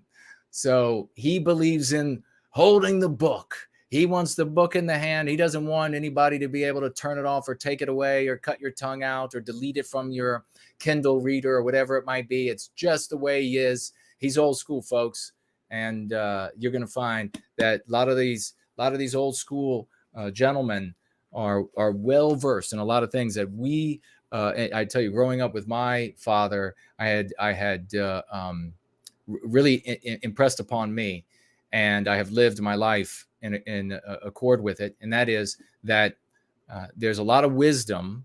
Not everybody is, like you're going to be talking to some sort of a wise man on top of the mountain. But having said that, there's a lot of wisdom to glean that you should glean while you can. Ignore the gravel, but glean the wisdom while you can. So you can also, so that's how you can get the books online. You can also get the books by ordering directly from Elliot. So you can write to AOCP. AOCP. And what does that stand for again? Cultural preservation, I think. Let's see. Is it on this side?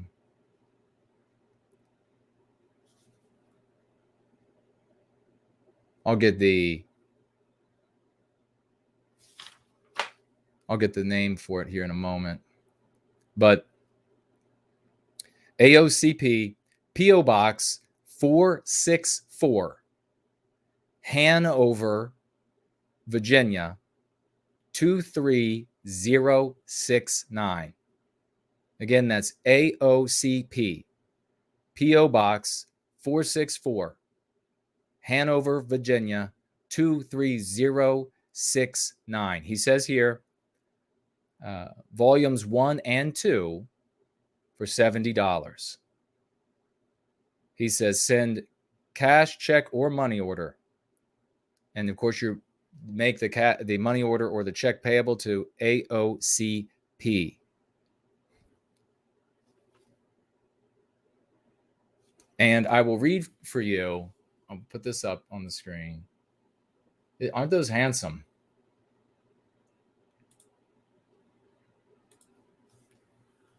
Like to have that in your house for your, especially if you got children to read. In the back of this, this is volume 1. He has observations and axioms. And he has, I'll just randomly select some. And you get a little bit of a flavor. And maybe, next week I'll share some more. But you get a little bit of flavor. But we're going to just do this and move on. A little bit of flavor of his wit and just scintillating intellect. He says here, the wages of sin is death, and your paycheck is automatically deposited.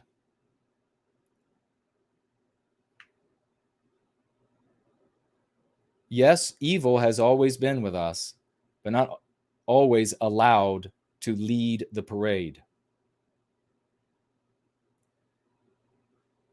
A person's faith can be measured by his self-discipline. Nietzsche spread a rumor that God is dead and set the atheists' world on fire in this life and the next. So he is a Christian, and so keep that in mind as well. He's specifically identity Christian. But, I think I have it right here where it says, it is, okay. The AOCP stands for American Organization for Cultural Peace. American Organization for Cultural Peace. And that is Elliot Germain. Let me know if anybody ends up getting these volumes 1 and 2, and then what you think as you begin to dig into these books this year. Very curious what you think. And let's see, what else did I want to share with you before we get into your comments and calls? Prophet of Thought series. That was the Hood Servative who was with us a little earlier. I think I have a screenshot here. That's it. You can see this is Hood Servative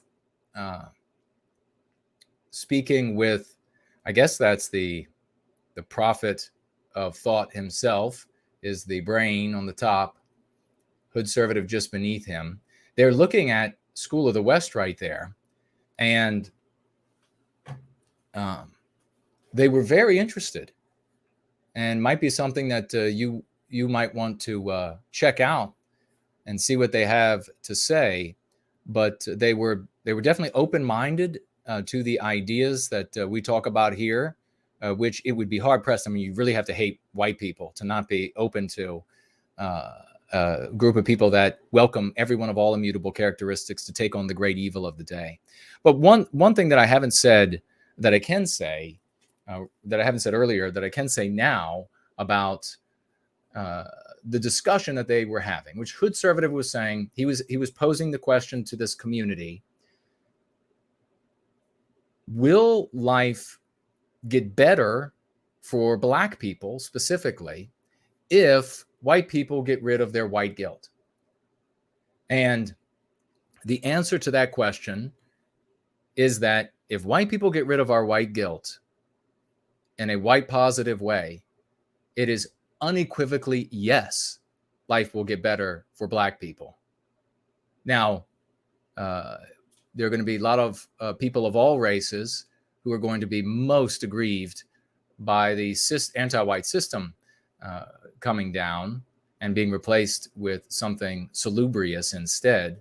But having said that, life will get better for everyone. And the easiest way to put this, so that I think it'll be clear to everyone, and everyone will be able to share this with folks in their lives, is that imagine, if you will, we could just focus on the United States, but you could do this for any white country, Western country.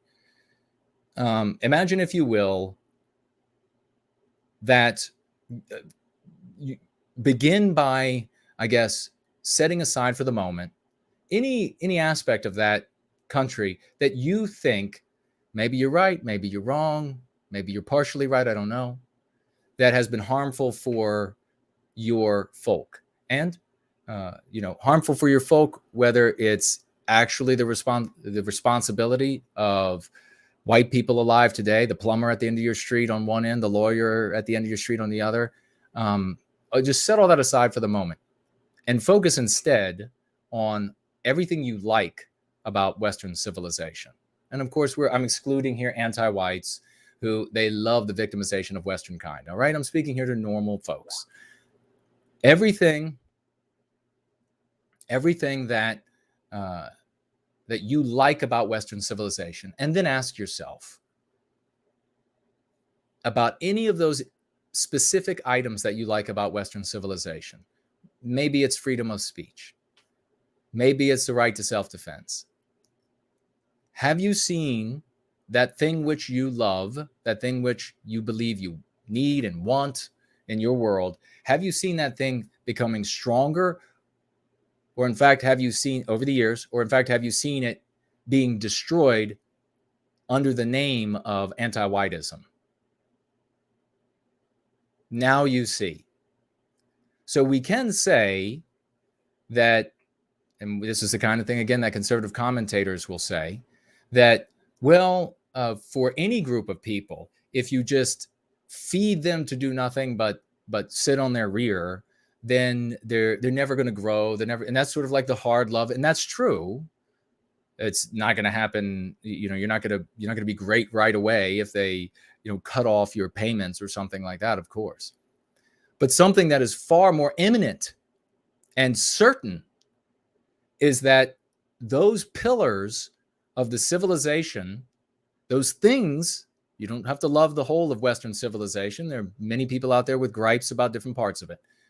But those pillars you rely on that make your days livable, that are the reason why you haven't exited stage right yet, or gotten a ticket back to some country or to some country you've never been to, but as long as it's no white people there or whatever it might be, the reason you stay, the reason you love the place, or will maybe not admit that you love it, but only to yourself, all of that is being destroyed because anti-whites say that white men created it or touched it or used it or etc. So the freedom of speech has to go because of white people. Right to self-defense has to go because of white people. Freedom of association has to go because of white people. Law and order has to go because of white people. What do you think already happened? Let me just ask. What happened to the relationships in non-white communities between men and women when, in order to victimize Western kind and destroy the white Western family, they empowered women, anti-whites did, well beyond the power that nature and God gave to women? What ended up happening in your households as well? So you are always collateral damage to the destruction they inflict on Western kind. And it is articulated specifically as a victimization of Western kind in every one of these endeavors. I mean, just look at the beginning of the show, what Buttigieg is doing. They're saying we've got to wipe out all of this infrastructure and build different kind of infrastructure just to victimize. And how is that going to end up affecting you and your community in the end? Well, I would submit that your parents and grandparents, they've seen over the span of their lives how these strategies to victimize Western kind have also, in part to some degree, harmed your communities as well. So all good people of all immutable characteristics need to come together as quickly as we can, articulate who exactly is committing the destruction, anti-whites, and articulate exactly what they are destroying, Western kind, Western civilization, and demand that an end be put to it. And it's going to be some of the most articulate and noble non-white people who step forward, who are going to get some of the attention first. I will also caution you that they're going to slander you with the same verbiage, the same anti-white slurs that they use against us. I mean, get ready to be called a Nazi, and don't bother shrugging your shoulders and say, well, how could I? Don't bother doing it. You're just wasting your time. If you get in the way of anti-whites victimizing white people, they will call you things like a white supremacist, no matter how black or yellow or whatever your skin is. They will call you a white supremacist. Anything to slander you and knock you out of the way. So when they say that, you do just like we do. You tell them that's an anti-white slur, and you're only saying it so that you can continue victimizing Western kind and destroying Western civilization. And I live here, buddy or lady, and I don't want to see Western civilization destroyed. And I think it's immoral to harm a people on the basis of their race. And for every one of you who engage in such activity, we give you a big Promethean hails. And so that is Hoodservative over there on the Prophet of Thought series. And maybe we can have some cross-pollination and some discussion, some interviews in the future.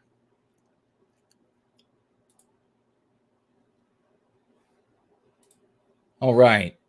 We have here one other thing that I wanted to discuss during this part of our gathering, and that is a Mark's debate that he had with Destiny, and how many watched it. I didn't get to see it. And I wanted to ask you all first if you think that I should, when debates like this happen or conversation, do you think I should do reaction videos? Should I go live and talk about it right then? Or, time permitting, I don't know. I think this debate was like 2 hours, which I really don't think. You can't have people with two different outcomes debate. They can only debate if it's the same outcome that they're striving for and the same moral structure. So you have different moral structures and different outcomes. You can't debate, but you kind of just argue. But Mark did. I asked Mark what tactics did Destiny use in his conversation with him, this debate, this argument. And I just wanted to point these out to you all so you know when you experience them that you don't engage with people doing these things. You're not being intellectually honest. I don't know Destiny. I've never watched anything he's done. Maybe he's a great guy. His mom probably loves him. But Mark has claimed that he did this in the discussion. And I do know Mark well. And since it was on video, I am inclined to believe that Destiny actually did these things. So Mark pointed out, now he didn't actually, these are just my notes. Mark was giving examples of points in the conversation where Mark would say this and then Destiny would say that. So then I wrote down these notes that I thought would be valuable. So it sounded to me like Destiny was doing a lot of moving the goalpost. He would say, if that's going to be true, then this would have to be present, for example. Then Mark would say, well, it is present. Just look here. And then he would say, no, actually, let's move that goalpost back a little further. You actually have to, then it's true. The moment you see somebody doing this moving the goalpost, intellectual conversation is over. Fair conversation is over. They do not mean to have a legitimate conversation with you. They're just being anti-white because of the subject matter. I mean, when it comes to anything, if somebody's moving the goalpost, cut the conversation off. But here it means that somebody is being anti-white. So keep an eye out for somebody setting a standard that if the standard is met, then they'll agree. And then you meet the standard and then they move the standard. Fast talking. Mark was talking about how Destiny would actually begin speaking really quickly, but with the microphone, he would, and so the purpose of that, of course, is to try to get something by you. When they're trying to throw a bunch of things out, and this is to create like this haze so you can't see, you got too many things to deal with, and they're just hoping that you'll be befuddled by everything they've thrown at you, and you'll just surrender. When somebody begins doing that, when you're having a conversation with a vague who is villainy signaling or an anti-white, and they begin fast talking and throwing a bunch of things out, stop them. You just say, whoa, wait a second. I want to speak to what you just said right there. And then if they say, well, let me make one more point, you can be fair and say, okay, you can make one more point, but they're not going to just make one more point. Let them make one more. And then you say, no, that's it. No more. I'm speaking to those two. And then if you want to go on, we can go back to those. But don't let them just reel off a bunch of garbage, because when they do that, they will, if there's an audience, they will be perceived as like winning the discussion, when really it's probably just what's known as baffle gabbing. So be aware of that. And I've experienced all of these over the years. I mean, and you've probably seen how Tucker handles it. You could be that polite or rude, or I've certainly been more polite than that and ruder than that. But it depends on who you're talking to, and if you have the possibility of bringing the person over, empowering them with some of our concepts, or you have an audience that people are going to hear what you're saying or read what you're saying. So the other thing with the fast talking is the multiplicity of subject matter. Same thing I was saying before. This is for the purpose of equivocation. So somebody who is, you say, well, look at this anti-whiteism here, and you make a specific point, and then their response is this multiplicity of subjects. All of that's about equivocation. All of that is about running away. And the anti-whites who are really good at arguing for anti-whiteism, they become experts in these logical fallacies, because you have to get good at logical fallacies to conceal an immorality as a morality. So they get good, they get expert at it, they get adroit. So if they begin with the multiplicity of subject, again, like I said before, you stop them there and you say, we'll speak to each of these things and no more. You're not going to make 20 points and then leave me with trying to remember, okay, what all did he say and what responses do I want to make?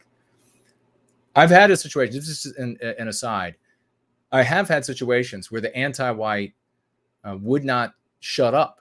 They just kept speaking with this multiplicity of subjects and bringing abstractions into reality, which they love to do. What if somebody, just like Buttigieg, I mean, for God's sakes, Peter Buttigieg was doing the exact same thing. What if there was a road with a low bridge that prevented non-white children from reaching the beach, as though reaching the beach is like the bar for, is everything equal? But they'll do this abstractions. They'll do these what ifs. And when they start off and they won't shut up, the response there that I've used is that I won't try to recall all of the points and lies that they've made and everything I wanted to say in response to every single one of those. I will do the same thing to those SOBs. You just grab one thing they said, make it the weakest, because they're not being intellectually honest, and you go after it fervently. And then you just start going with point after point after point after point, and let them try to say, well, hold on. They'll know the effect that it's having as you rail one point after another in the conversation. He committed the fallacy, Destiny did, of an appeal to authority. So he was making an appeal to authority. I guess I'll sum this up with advocacy research. So 2 bullet points here. The anti-whites have endless advocacy research. That means that they have paid people almost all the time with your tax dollars, paid groups to research X, Y, or Z so that they could come to a conclusion that they want for their anti-white narrative. Then they will cite the advocacy research. And that's an appeal to authority, which is a fallacy. Do not let them get away with appeals to authority. You point out that it's advocacy research. That's anti-white garbage. So when this is one of the things that when people who are within the anti-white narrative and they are trying to argue within the anti-white narrative, they use that tool of data. They really get hamstrung here. They really get stuck in the weeds. Talk about a quagmire. When you have the anti-white saying that, well, this, rabidly anti-white university, it's like every one of them. And that one, they've all said the exact same. And then, of course, you go dig into it later and you find out, well, no, actually, that's not what they said, or they said the opposite, or they had a different conclusion, or you find out that the study was horribly flawed, and it just goes on and on. But in that moment where you're like slinging data back and forth, it seems even. It seems fair. Don't do it. Why are we the only ones teaching this? Apparently, Destiny was also cherry picking data. That's another thing that they'll do, is they'll cherry pick the hell out of data, point out the tactic that they're using. When they start cherry picking, you just point it out and point out how it's anti-white too. It's anti-white to just pick out that one detail here or there, if it is anti-white, because then you really got them by the chin. Let's see. Then Mark mentioned intellectual dishonesty when asking for unnecessary definitions. Now, apparently this was the thing that Mark gave several, so that's why I've jotted this bullet point down, several examples of Destiny saying, well, what do you mean exactly by that? What do you mean exactly by this? So this is another way to be intellectually dishonest. And when finally, I don't have this as a bullet point, but it goes with this without question. You will come up against anti-whites and even vagues who will just fabricate right to you. They will just fabricate the equivalent of saying the sun doesn't rise in the east. You can say it's 7 a.m. and there it is. And look at the compass. It says east. And they'll just say, nope, doesn't rise in the east. When you come upon somebody who is absolutely denying reality, like anybody who would deny to you the victimization of Western kind, white erasure is everywhere. It's been in all of their entertainment, just like it's been in all of your entertainment. It's been in all of their textbooks, just like it's been in all of your textbooks. They just want it. That's the difference. So when they tell you, no, white people aren't getting hurt anywhere, end of conversation. That's the equivalent of somebody saying sun doesn't rise in the east. You point out to them that they are denying the victimization of Western kind because they are anti-white. It is patently a case of denial. It is despicable, and they are immoral for it, because you are victimizing the victim twice when you deny the victimization.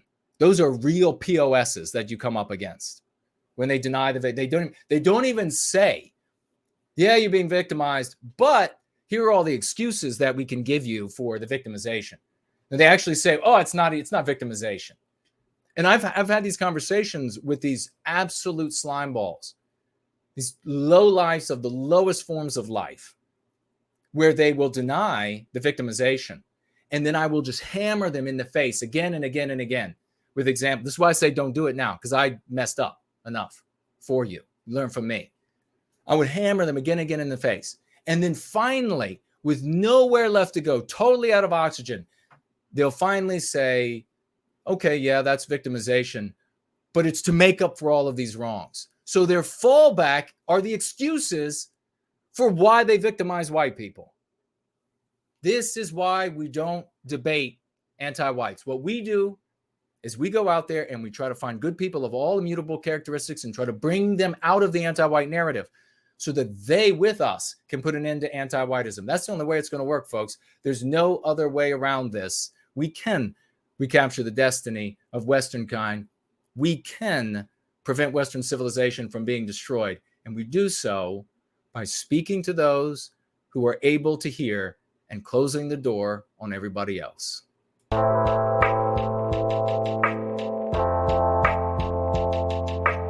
One final testimony here.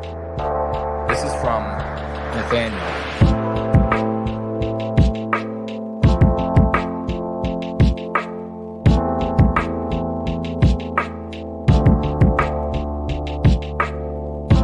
I just found this, and it speaks to me on a lot of levels. Too many forget that the continuance of a people should come from the love of one's own people, and not a hate for the other. I hate the mistakes I made. I wear them every day, and some I even wish I could take back. But time is merciless and flows only forward. I'm trying to rectify them, but some I may just have to live with. It's an uphill battle. Listen to this guy, No White Guilt. Listen to this guy, No White Guilt. No White Guilt. No White Guilt. Listen to this guy, No White Guilt. No White Guilt. No White Guilt. Everything from being a man to encouraging your kin to face tattoos to how you identify yourself and your beliefs, to discerning your motivations for why you want to see the children of the West survive. Don't make my mistakes. You'll feel like a fool otherwise. Don't make my mistakes. That's from Nathaniel Nelson. A warning to him about the warnings that he wished he had somebody share with him.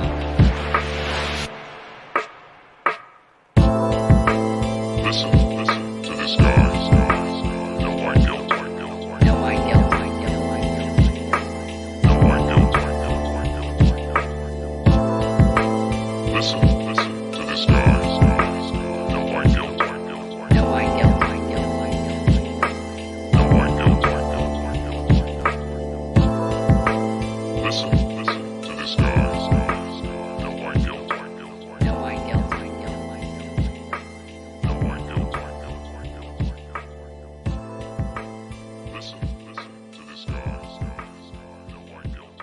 No white guilt.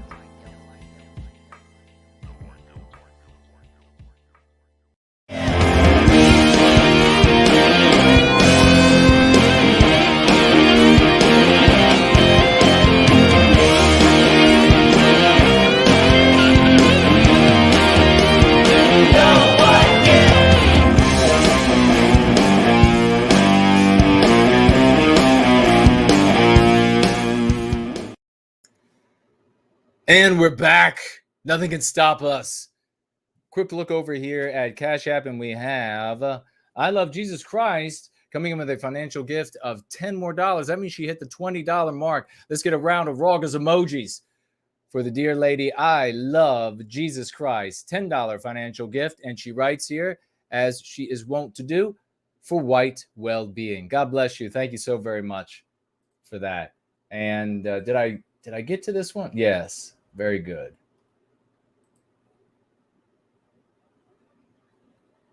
All right.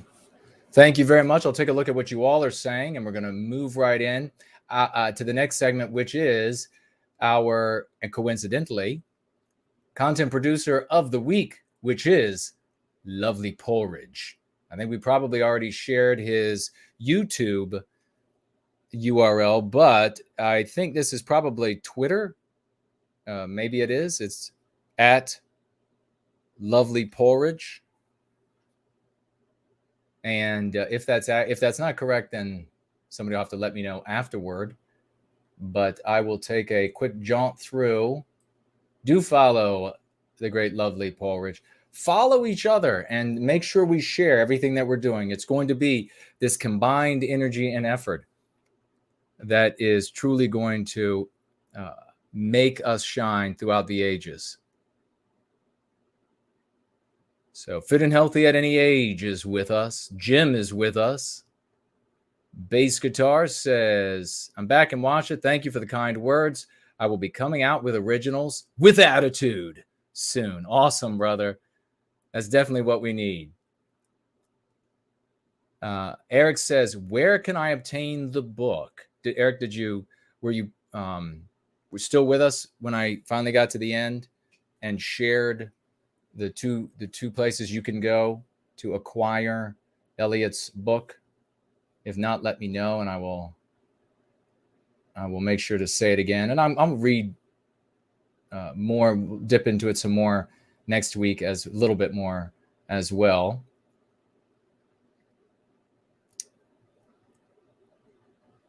And let's see what else we have. The great Roy Danton says, I guess of Elliot here, how lovely, reminds me of my dad. Are we talking about Elliot? Yeah, it was great. Eternalism said ebooks suddenly went missing. Oops. Yeah, exactly. You know the anti-whites would do that too. They would have no compunction whatsoever. Oh, all of your books of that were written by people who were getting in the way of the victimization of Western kind disappeared off your device, all of your devices? Well, shucks. Oh, Roy said, yeah, his father didn't want to hear anything about ebooks either. Yeah. The old timers.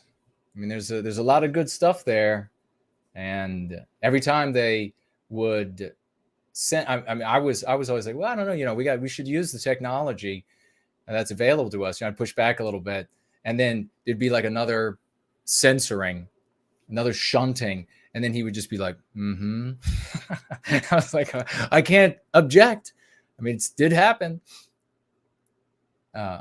He says, is there a shipping cost? Well, I think when you purchase from Elliot, I think he's incorporated the shipping cost into the $70. Let's see if it says anything else over here. Yeah, I think that was the idea.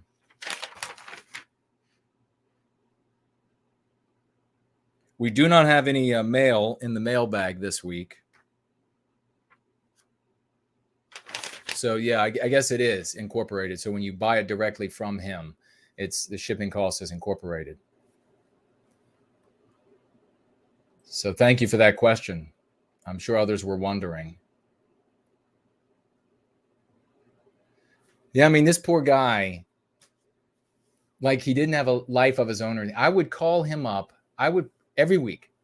And there were times when I was sick as a dog and he would say, Jason, he's got like this, like he's got the Virginia accent, not as sing-songy as it is in some places I guess it used to be in some places of the Valley in Virginia. But he would say, Jason, just call back another day. I'm like literally on the floor, the phone to my head, talking about all the stuff that we're carrying out now. It's amazing. And I was saying to him how amazing it is that so many years and coming to fruition. It's the kind of thing that white people do. We can take pride in. That doesn't mean nobody else does that. It just means that we do it. And we take a lot of pride in that. Or we should take a lot of pride in it. Elaine Sabatino says, no good deed goes unpunished. Yes, so true there. All right. And please remember, folks, tag me. There's no white guilt for me to be increase the odds that I see. Austin is here. Great to see you. So's Jack. Says, Rory says of the debate, it was a good debate. Destiny ended up agreeing with Mark on many points, but his method of debating was very questionable. Well, I think he's also got some questionable life choices. I think the first debate, they didn't happen because he was high on some sort of illegal drug. Rory says, when Destiny started squeaking, was a sign that he knew he was losing the argument.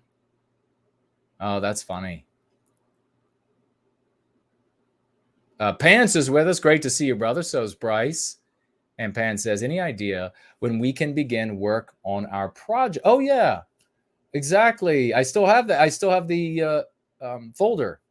Could you email me? Yes. RimRep. That's right. Yeah, let me write that down.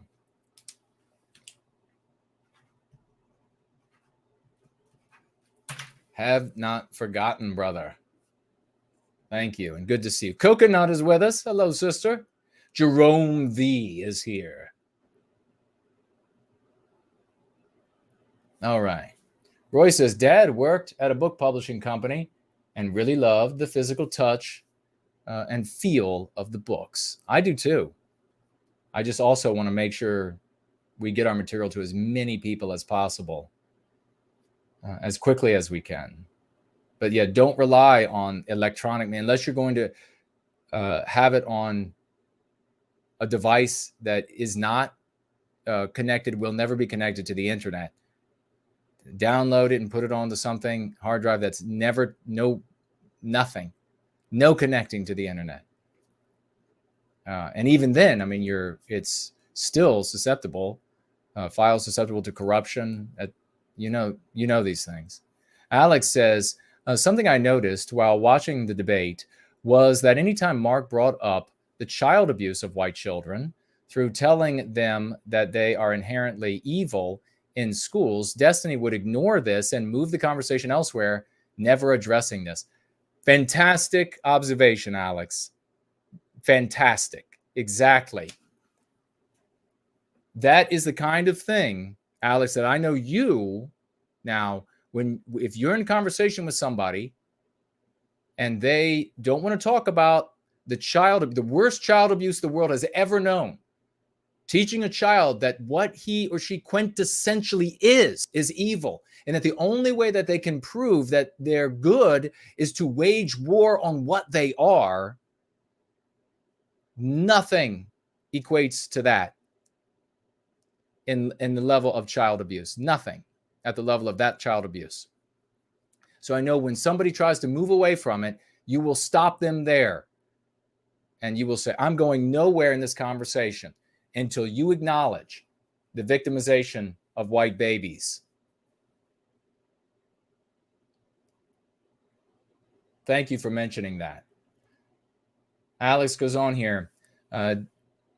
He also yammered on a lot about white people being inherently evil in history. Well, I would stop him right there. I would stop him right there and say, inherently evil? Are you alleging that white people were more in this negative category, however you want to call it, evil, than any other race of man? Because that's preposterous. That is clearly an anti-white position out of the anti-white narrative. Listen, you grow up in a world where you're told from cradle to grave how evil the white race is. What are you not hearing about? All of the evils done by all of the other races. So not only are you hearing about ugly or bad things that a white person did or white people did that may be true, but you're also hearing these magnificent fantasies. I mean, you can seriously pick people off the street and ask them who practiced slavery anywhere in the world, and they'll tell you white people. That's insane. Those are the people who put an end to the practice that had existed beyond time immemorial. But of course, ask CNN, because they'll know who ended slavery. So, yeah, I would just point out right there how to him that he's in the anti-white narrative, and that to believe this, that an entire group of people is inherently evil throughout history, is a despicable and disgusting thing. And then Alex says, for the period in which some of the ancestors owned African slaves and not holding the same opinion of non-whites when they enslaved folks throughout history. Well, of course, that's typical, because the actual facts, the actual data, even of the little bit of, what should we call it? Historical, I guess maybe intellectual maturity. I don't want to say even awareness, because it's so limited with most people, but they won't even, they'll know, like, do you know that this, naming the other group, do you know that they practice slavery? They'll say, sure, but who cares? Because what matters is that we live in an anti-white narrative, and we're supposed to say that white people are totally evil. And so that's what you're getting from them. So of course he wouldn't acknowledge that on behalf of, or that as a crime of any other group of people. Not holding the same opinion. Yep. He continually, throughout the entire debate, just tried to move the conversation away from the clear and obvious reality of the world, that white people are being victimized because we are white. Well, good, because people will be able to observe that. And I hope, you all, when you're having these conversations with folks, if you know there's an audience, like if you were in Mark's shoes, there's an audience, make sure that audience knows what your anti-white interlocutor is doing. Just like you said there, You just say right to the phone. You could say it to Destiny, but you could say it right also to the audience. Look at what he's doing. This is how anti-white this guy is. They could be cutting a white child up in the streets right in front of him, and he would turn his back and talk about black and white photography. Alex says my conclusion, Destiny is anti-white as all get out. That's a Southern phrase. Sounds like he is. Promethean Reckoning is here. Great to see you.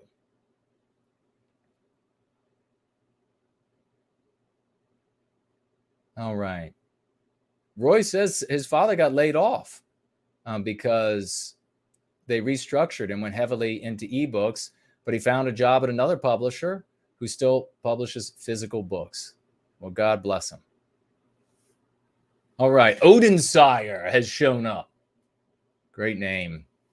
We'll jump on over to Entropy. We're going to move this right into your comments and then take a few calls, I think, and then we will wrap it up tonight so that I can get right into working on Prometheus Rising audiobook because I have some things to build.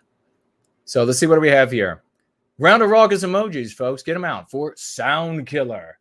Sound Killer has come in with $25 US financial gift. Thank you, dear brother. I really appreciate it.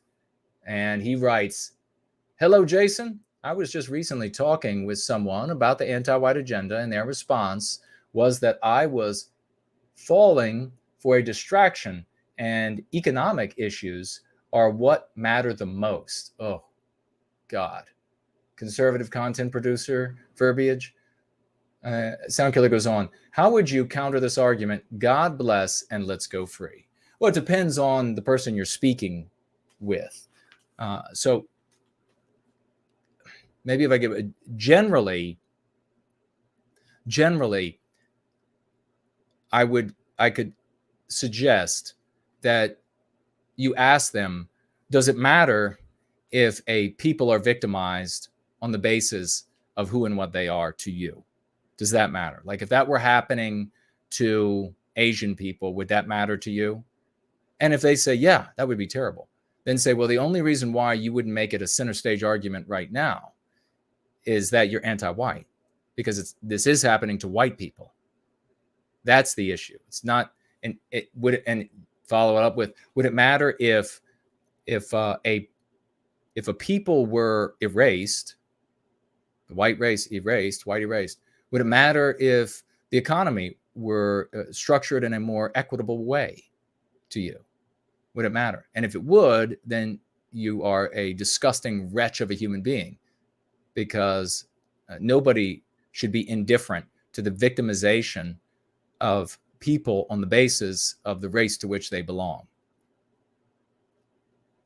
Now, if the person is making the argument, and we could just go on and on with this, that somehow you're going to improve things racially, somehow you're going to get people to stop teaching white babies that they're evil by some sort of economic wizardry. If they're really trying that, there is no actual argument there, and it is just an evasion tactic. They're just trying to move away from the subject that they know is what's pertinent. So you can point out the tactic that is being used, and you could, depending on where you are with this person and what the purpose of the conversation was, if you're maybe working with them, you're trying to bring them over to being white positive or going free of the anti-white narrative, you can say, okay, go ahead and tell me how you're going to get people, because there have been endeavors throughout human history. There are always endeavors that fail endlessly to just like more equitably distribute resources, if you will. And then you also have, as part of the human condition, this desire to acquire more and more for oneself. And we see how folks end up, Bill Gates, and they run away with the game. How are you going to combat Bill Gates? How are you going to take him on and restructure things economically so that somewhere down this daisy chain, white children will stop being told that they're evil? That by articulating the impossibility of what the person is averring in that conversation, you make it look as trivial and silly as it is, and you reveal it for it just being a tactic to evade what is pertinent in that conversation. Try that out and come back and let us know. If you have any other info you want to give me about the person you're talking to, you could do so in the question widget, and I'll try to speak more specifically to the individual. But if that otherwise answers it for you, then just get back to us and let us know how that landed and what you ended up finding out about the person. We often find out, and this is a sad truth, and maybe I should say it more, we often find out upsetting and ugly things about people in our lives. When we begin talking about these very important things, you find out that people that you thought were good have no character. You find out people that you have respect for don't deserve a shred of it. That's the reality. And don't hurt. Don't inside yourself, don't hurt for revealing what they are. You did nothing wrong. I see too many folks think that they did something wrong by discovering the person they had a lot of respect for didn't deserve any. You did nothing wrong. They tricked you. Now, if you were gullible in the past, which means to gull, mean that you have like this eagerness to be deceived, you need to correct that in yourself. White people generally are gullible. But if they duped you, if it was just outright trickery, all the blame is on them. And just be more wary in the future. Raucous emojis, loud and clear. Again, keep them out. You had them out for Sound Killer at $25. Keep them out for Dude, Bro, Moment, who just financially gifted $50 US. 50. God bless you, brother. Thank you. It's like every week this guy is just ringing the bells. He says here, is there a shipping cost on those two books that you mentioned earlier? Well, I think I answered that no, that shipping is covered if you order directly from Elliot. If you order from that website, they will probably, put on a shipping cost. Dude Bro Moment says, thanks for presenting ideas and concepts that are capable of making an effective change in this clown world that we're living in.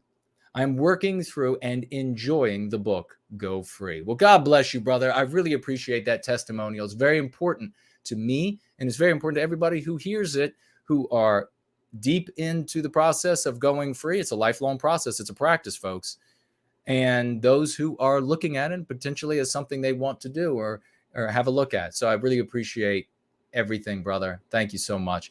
And we have back here at the very top, Yiz, the Unifier, $5 more, out driving her 100 more miles. She says, just now my way back, so I won't have time to chat later. So I'm bidding you all a good night.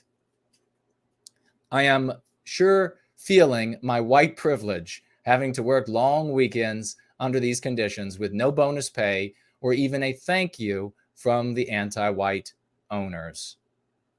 Yep. Now, you know what's interesting too? Who knows what the race of the owners are? Who cares? The fact that they're anti-white, that's what matters. But you know what? If Yiz was white negative, if they were non-white people, she'd be then complaining about their race. And if they were white people, she'd be complaining about the mythical or the behind the scenes non-white people who are making those white people be mean to her. So thank you very much. Yes, a great point, lesson as well, and a $5 financial gift. All right. Mr. Fookers over here says, Trump said at a rally that white people are being forced to the back of the line for COVID treatments and repeatedly named us as the ones being discriminated against. Yes, he did. And the pressure that we are putting on, and I'll just cryptically remind people about the prediction I made that came true 4 days later in connection. But the pressure that we are putting by forcing these concepts up into these people's faces regularly is what we hope. It's a bit of a strategy. We hope will cause them to have to compete with each other and kind of force them to end up saying things that they would otherwise not like to say, like pointing out that the white race is being victimized. Now, that does not mean that any of these politicians, I want you to view voting the same way you view a bowel movement, all right? It just happens, right? You don't put a lot of thought into it. You don't put a lot of hope into it, right? That's how you look at politicians and voting. So we had don't think that Trump or anybody else is going to come forward and be some great knight for Western civilization. Not going to happen. But the victories are in the legitimizing of the concepts of going free as these people speak them into their microphones. That's where the victories are. It's not in the politicians. We don't know exactly what it will look like, but we're going to be there to take advantage of every opportunity, overcome every challenge. And that path will be very clear when we look backward after we've captured our destiny. Let me see quickly, and we'll get on to these so we can wrap it up tonight. What do we have over here? We have Maxine over there on Odyssey. Let me just catch this up. Popcorn Power.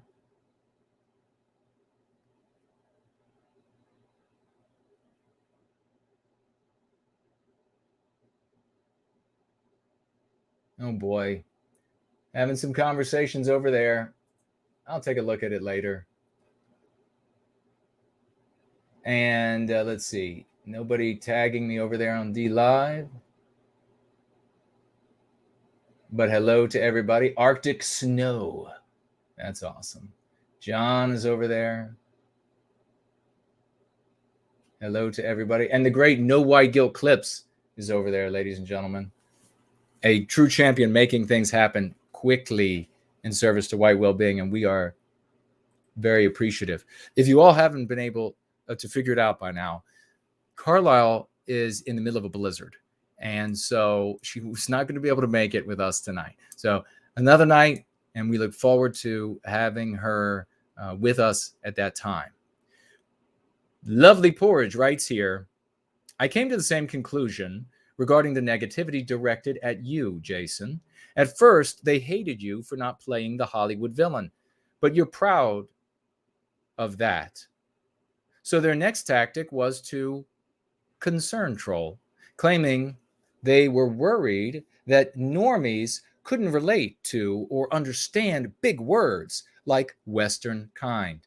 But their real dispute is that you focus on our people rather than on the puppies. There's nothing more to it than that. If you were repulsive to the general public, they would support you. Recently, Brant Danger was accused by the media of promoting white well-being. And the Ant-Nats joined in, calling it white well-peeing. Both are completely out of touch with the common man. Yeah, absolutely, Lovely Porridge. You're 1,000% right. Yeah, and all those folks that say that little childish white well-peeing, they're from the NJPer crowd. When they're NJPing over there, two can play at that game. So yeah, it's the NJPers who are over there saying that. You're right. They attack Brant Danger.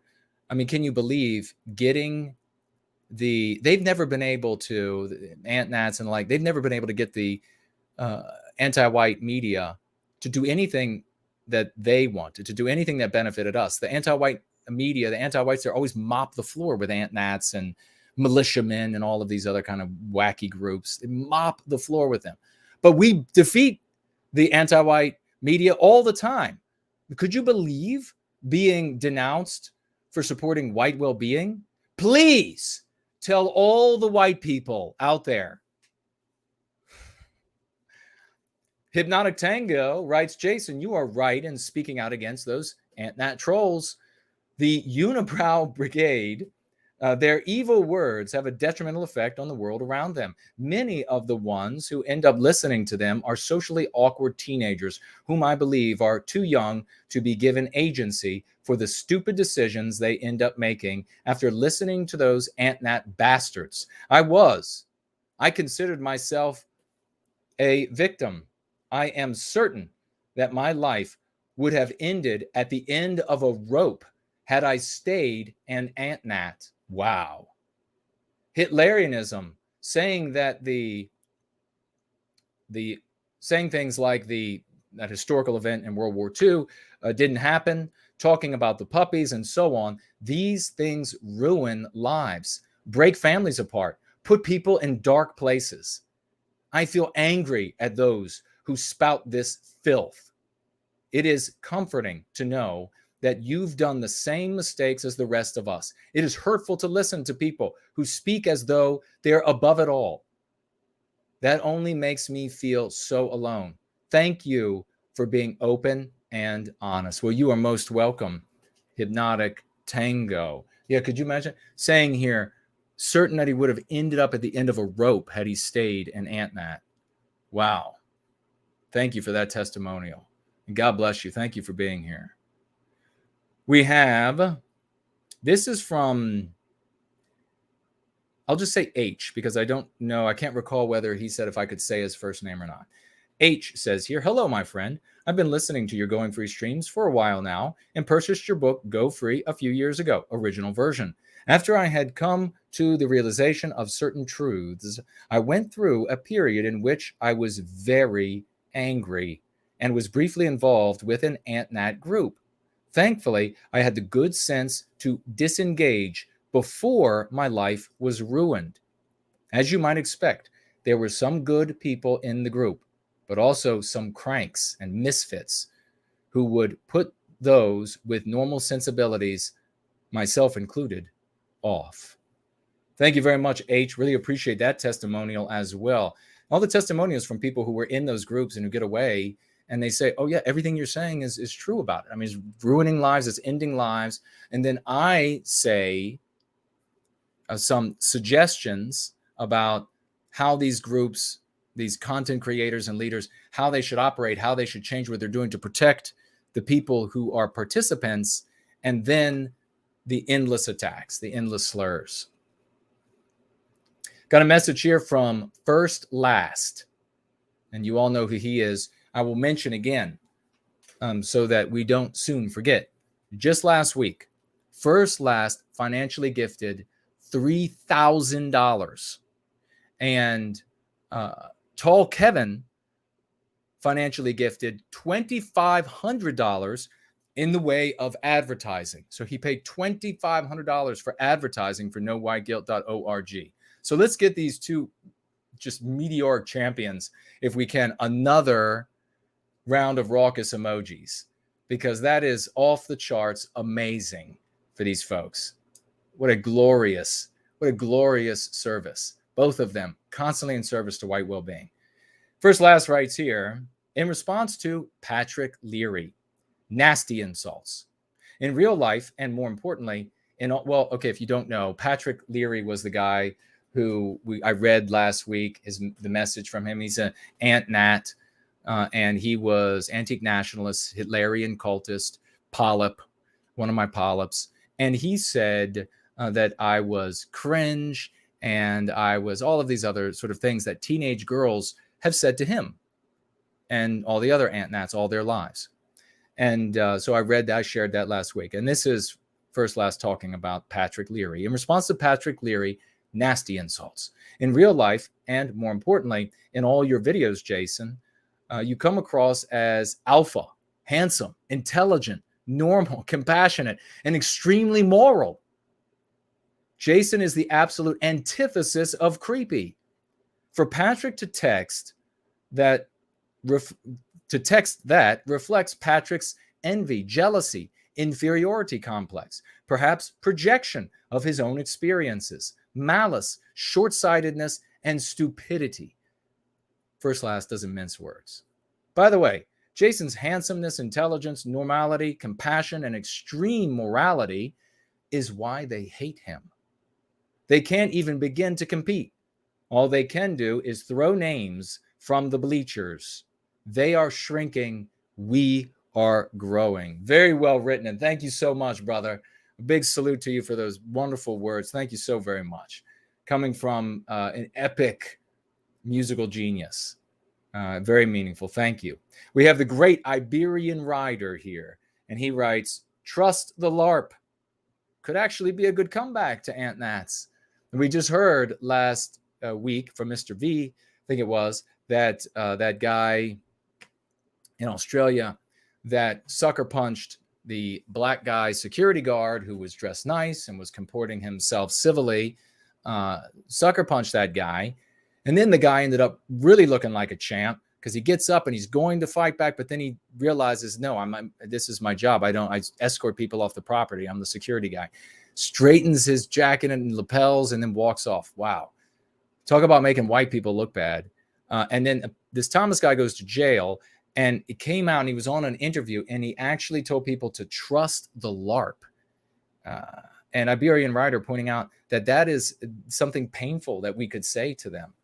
Maybe to shock some of them out of behaving, LARPing like these characters on the movies in the anti-white narrative. Patman over here. I'm going to ask, is Patman Dr. Patrick Slattery? I'm wondering. It has the same, what is it, a Celebi's crested macaque on it, and as the avatar. Anyhow, he points out here, the teachers' brigades are indeed anti-white. Now, we know that the good doctor was a teacher and is retired now. So maybe it is the actual. Boy, if he's watching Going Free, that's an honor. A big hello, if it is. We have Victorian Time Traveler coming up next, and then one from the brilliant Reptile, who always has something insightful to say. And then we're going to get to the calls. If you would like me to call you, it's going to be brief calls because I've got to get to work on. Going Free. But looks like maybe we have 2 brief calls, and then we'll have more calls next week. But for now, we're going to get to Victorian Time Traveler. Writes, quote, "You're not a real nationalist," close quote. And this was an attack on me and all of us. Victorian Time Traveler quotes that person and then says, "Damn right. We are one people with many countries. That attitude has brought about unimaginable harm." The attitude of the nationalists, old school nationalism, brought about unimaginable harm and destruction to our people. It has brought us from being universally respected across the globe to a despised minority. That stupid mentality should have died 109 years ago, or better yet, 220 years ago. Thank you so much for that. How many times do smart anti-whites have to bash our heads together on the basis of the invisible lines for people to say, well, maybe this old school nationalism isn't the way to do it? How many times? We are a single people with many countries. And that means that when we capture our destiny, it presupposes that all of our subtle hues of Western civilization that we create, everywhere where we create them, will be magnified. Why? Because white people love that. White people don't like to homogenize. We like great variety. How much more evidence do you need? Reptile writes here, Jason, one couldn't possibly put a price on the recapturing of our destiny or the positive impact Go Free has had on so many lives. We've seen friendships forged, families united, depression cured, addictions beaten, and lives literally saved. You've given so many of us a people, a purpose, and a home among our brothers and sisters. You've freely provided countless hours, sleepless nights, and untold efforts on our behalf. And you have so generously provided the only tools to recapture our destiny at the minimal price of production and distribution. You owe nothing to those who desire your efforts and publications free. I really appreciate that. Every single one of those words. The acknowledgement, most importantly, I guess, boy, there are a couple things there that are big time, but acknowledging that that just each of us, in the ways that we can, in that honesty, you're going to know if you're one of the folks and to what degree, are doing all that we can with what we have in service to our people. It is the most moral thing that any person can do. And certainly in this age, when anti-whiteism is just this dominant, ubiquitous evil, it is a morality beyond all moralities. So acknowledging all of those very lonely moments of planning, of working, of having no one show up to meetings, of traveling the countryside to give speeches, of doing experiments in different cities with different types of leaflets, of having law enforcement vex, having anti-whites vex, having ant-nats and others get angry and smear and misrepresent, of all of that.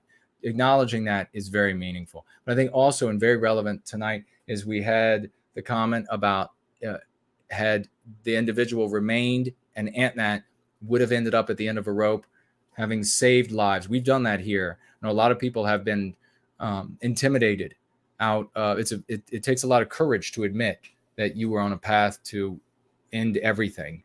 And we've had a lot of people be intimidated out of admitting it because of what they see in the mocking and the slandering, et cetera, of me by the anti-whites. They know, I've had them tell me, that they're not going to say it publicly. And so they're not going to say it publicly. I'm not going to count it, but it's counted because every life is infinitely important. But they know that, or they fear with a certainty that they say this has saved my life, and then their screen name will be ridiculed from here to kingdom come by these NJPers and the other allotted folks out there who are just jealous of the success we're having, and it doesn't look the way they want it to look. So their Hitlerian cultish troopers come out to attack until everybody is beaten back into the cult of focusing all of your world on the puppies.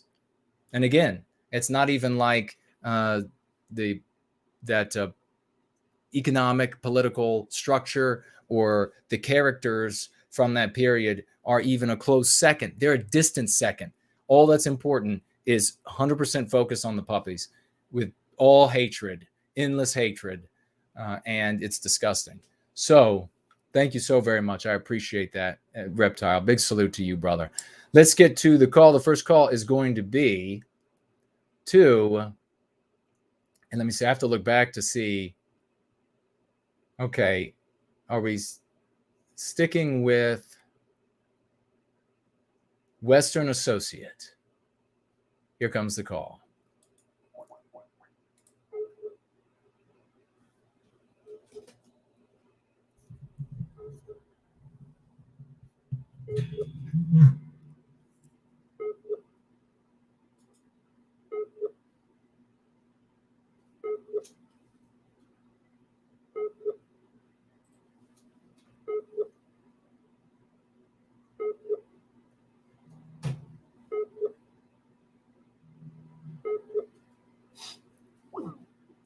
All right, we're going to try to call back. Here comes the call. Let's see if it'll work this time. All right, so let me see here. All right, try to, if you're not able to answer, go ahead and, there you go. There you go. What's going on, brother? Hi, okay, how's it going? Good, I'm man. doing awesome. I don't know if you got a chance to look at what I sent you, but I have great news. The website is up. Oh, nice. Yes. Did you get a chance? I haven't had a chance to look at it, Jason? Not yet, man. I That's great wanted news. to give you a chance to look at it before, just out of respect, before I just show a link or whatever. But You can look at it if you want.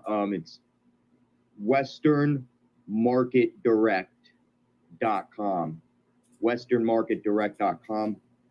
And we've talked about this a couple streams before, but I actually decided to expand not just to the food, beverage, and nutritional industry or just one type of demos.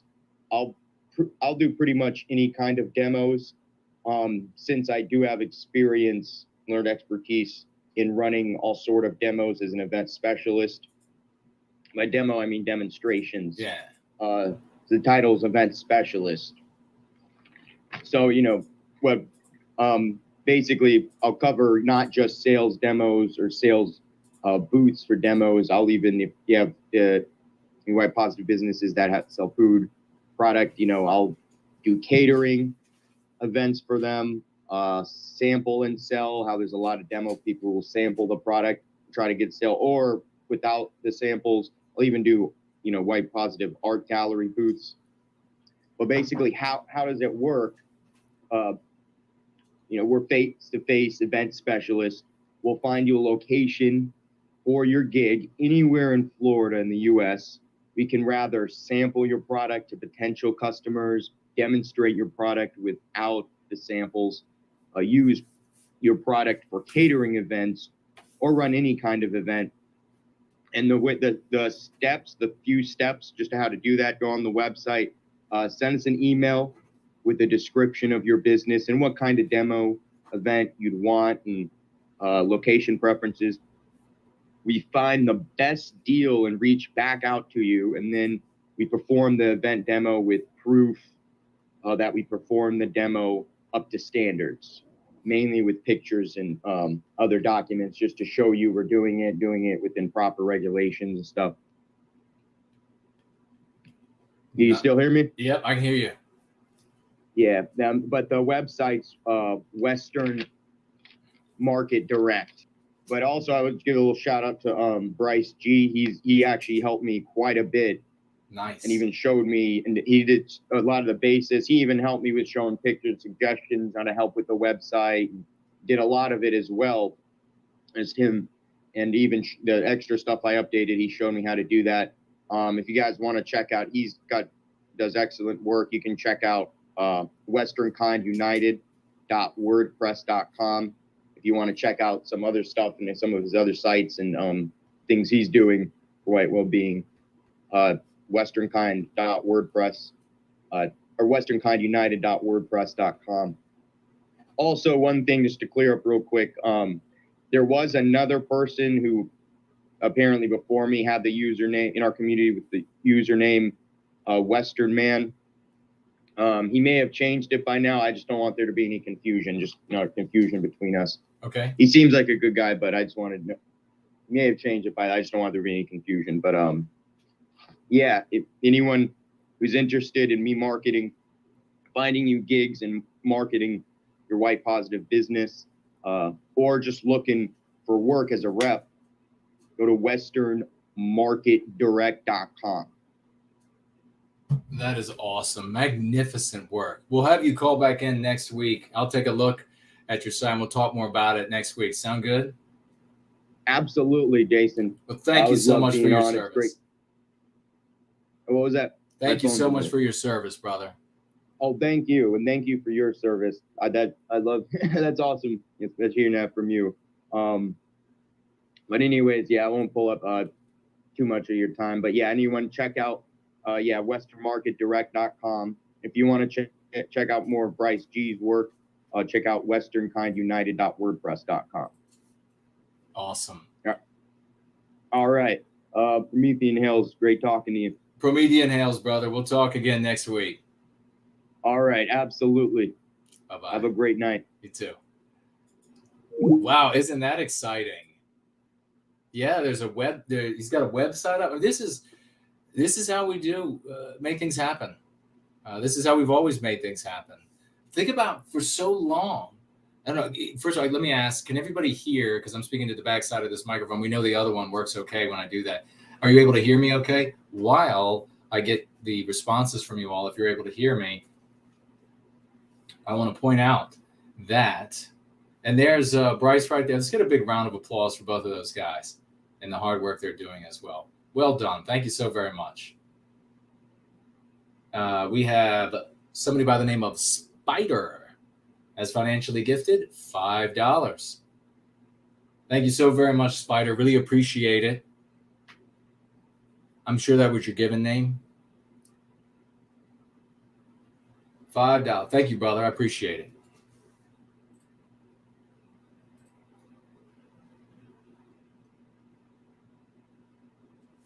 All right. We'll be going over to Mr. V. If you're listening, Mr. V, we have you in the crosshairs of love, and we're going to give you a call for a quick talk before we jump off tonight and get to work on Prometheus Rising audiobook, which is going to be, I hope, magnificent. And I'll take a quick look at what is being said really just quickly. I see Board Troll wrote antique nationalists in the live chat over there. Probably answering the question of what an ant-gnat is.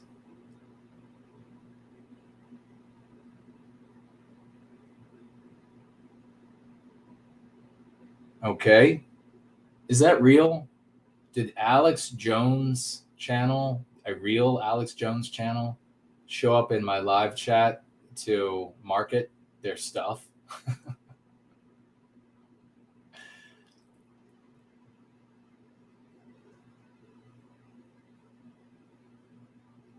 Oh, somebody with the name Vietnam Huey pilot.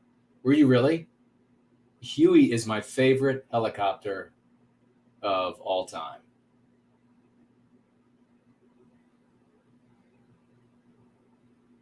It has, without question, the best sound when the rotor is turning. All right. I'll take a look at that chat after we wrap up here tonight. But let's go ahead and give Mr. V a call and see what he has to say.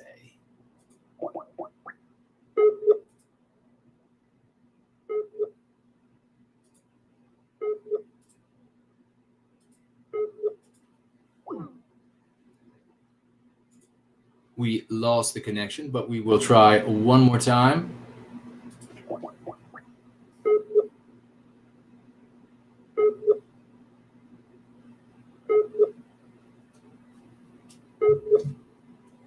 Having some technical difficulties tonight, it looks like. But of course, we will have Mr. V on next week when we have fewer technical difficulties, perhaps. But nonetheless, we're going to wrap up so that I can get to work on the audiobook of Prometheus Rising. I'm very excited about this. I really, from the very beginning, I have been just enamored by the idea of reading this book into audiobook form so that folks could listen to it to and from work, or even just sitting around the house, because so few people, maybe people never really enjoyed reading, I don't know. But nowadays, they definitely don't like to read, and the majority of people. And so something that they can listen to. There are a lot of questions, though. This is not like it's been figured out all the details yet. There are a lot of questions that have to be answered. There may be, there might be more than one version. I think there certainly will be more than one version. But we definitely have to make one that's going to be acceptable to the folks at Amazon so that it can be available there. I will take a quick look at the live chat and see what, if anybody has tagged me over there, if they have a question. Nancy Drew is there. Hello. Mrs. Beezy, I'm new here. Can anyone share links or something to help me catch up?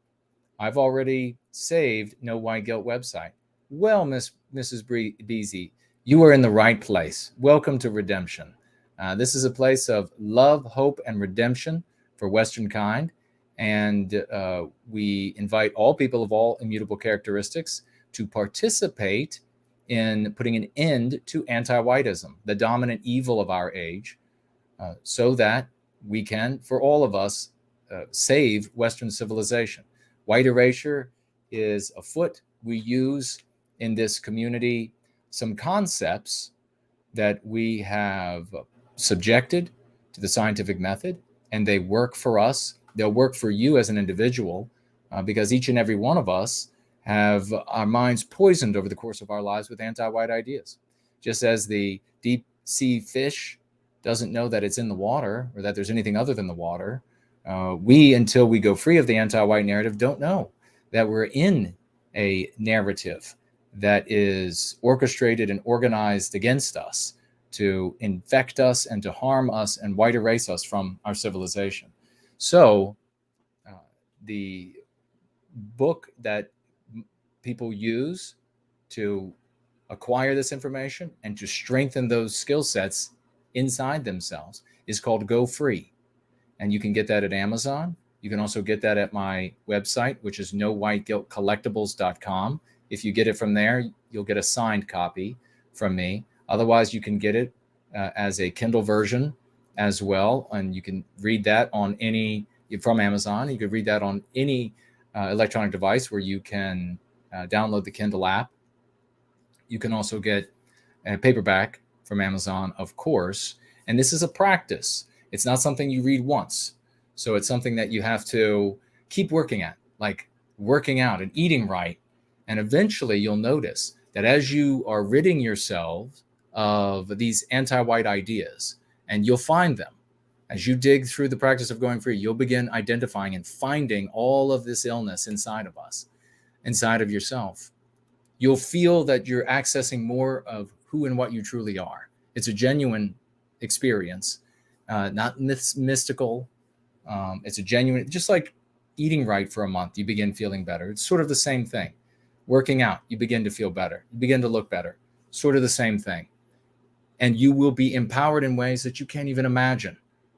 You'll be able to start winning all of those discussions that you have always lost with the anti-whites, these ugly people who call them, we never call them by the names that they're taking.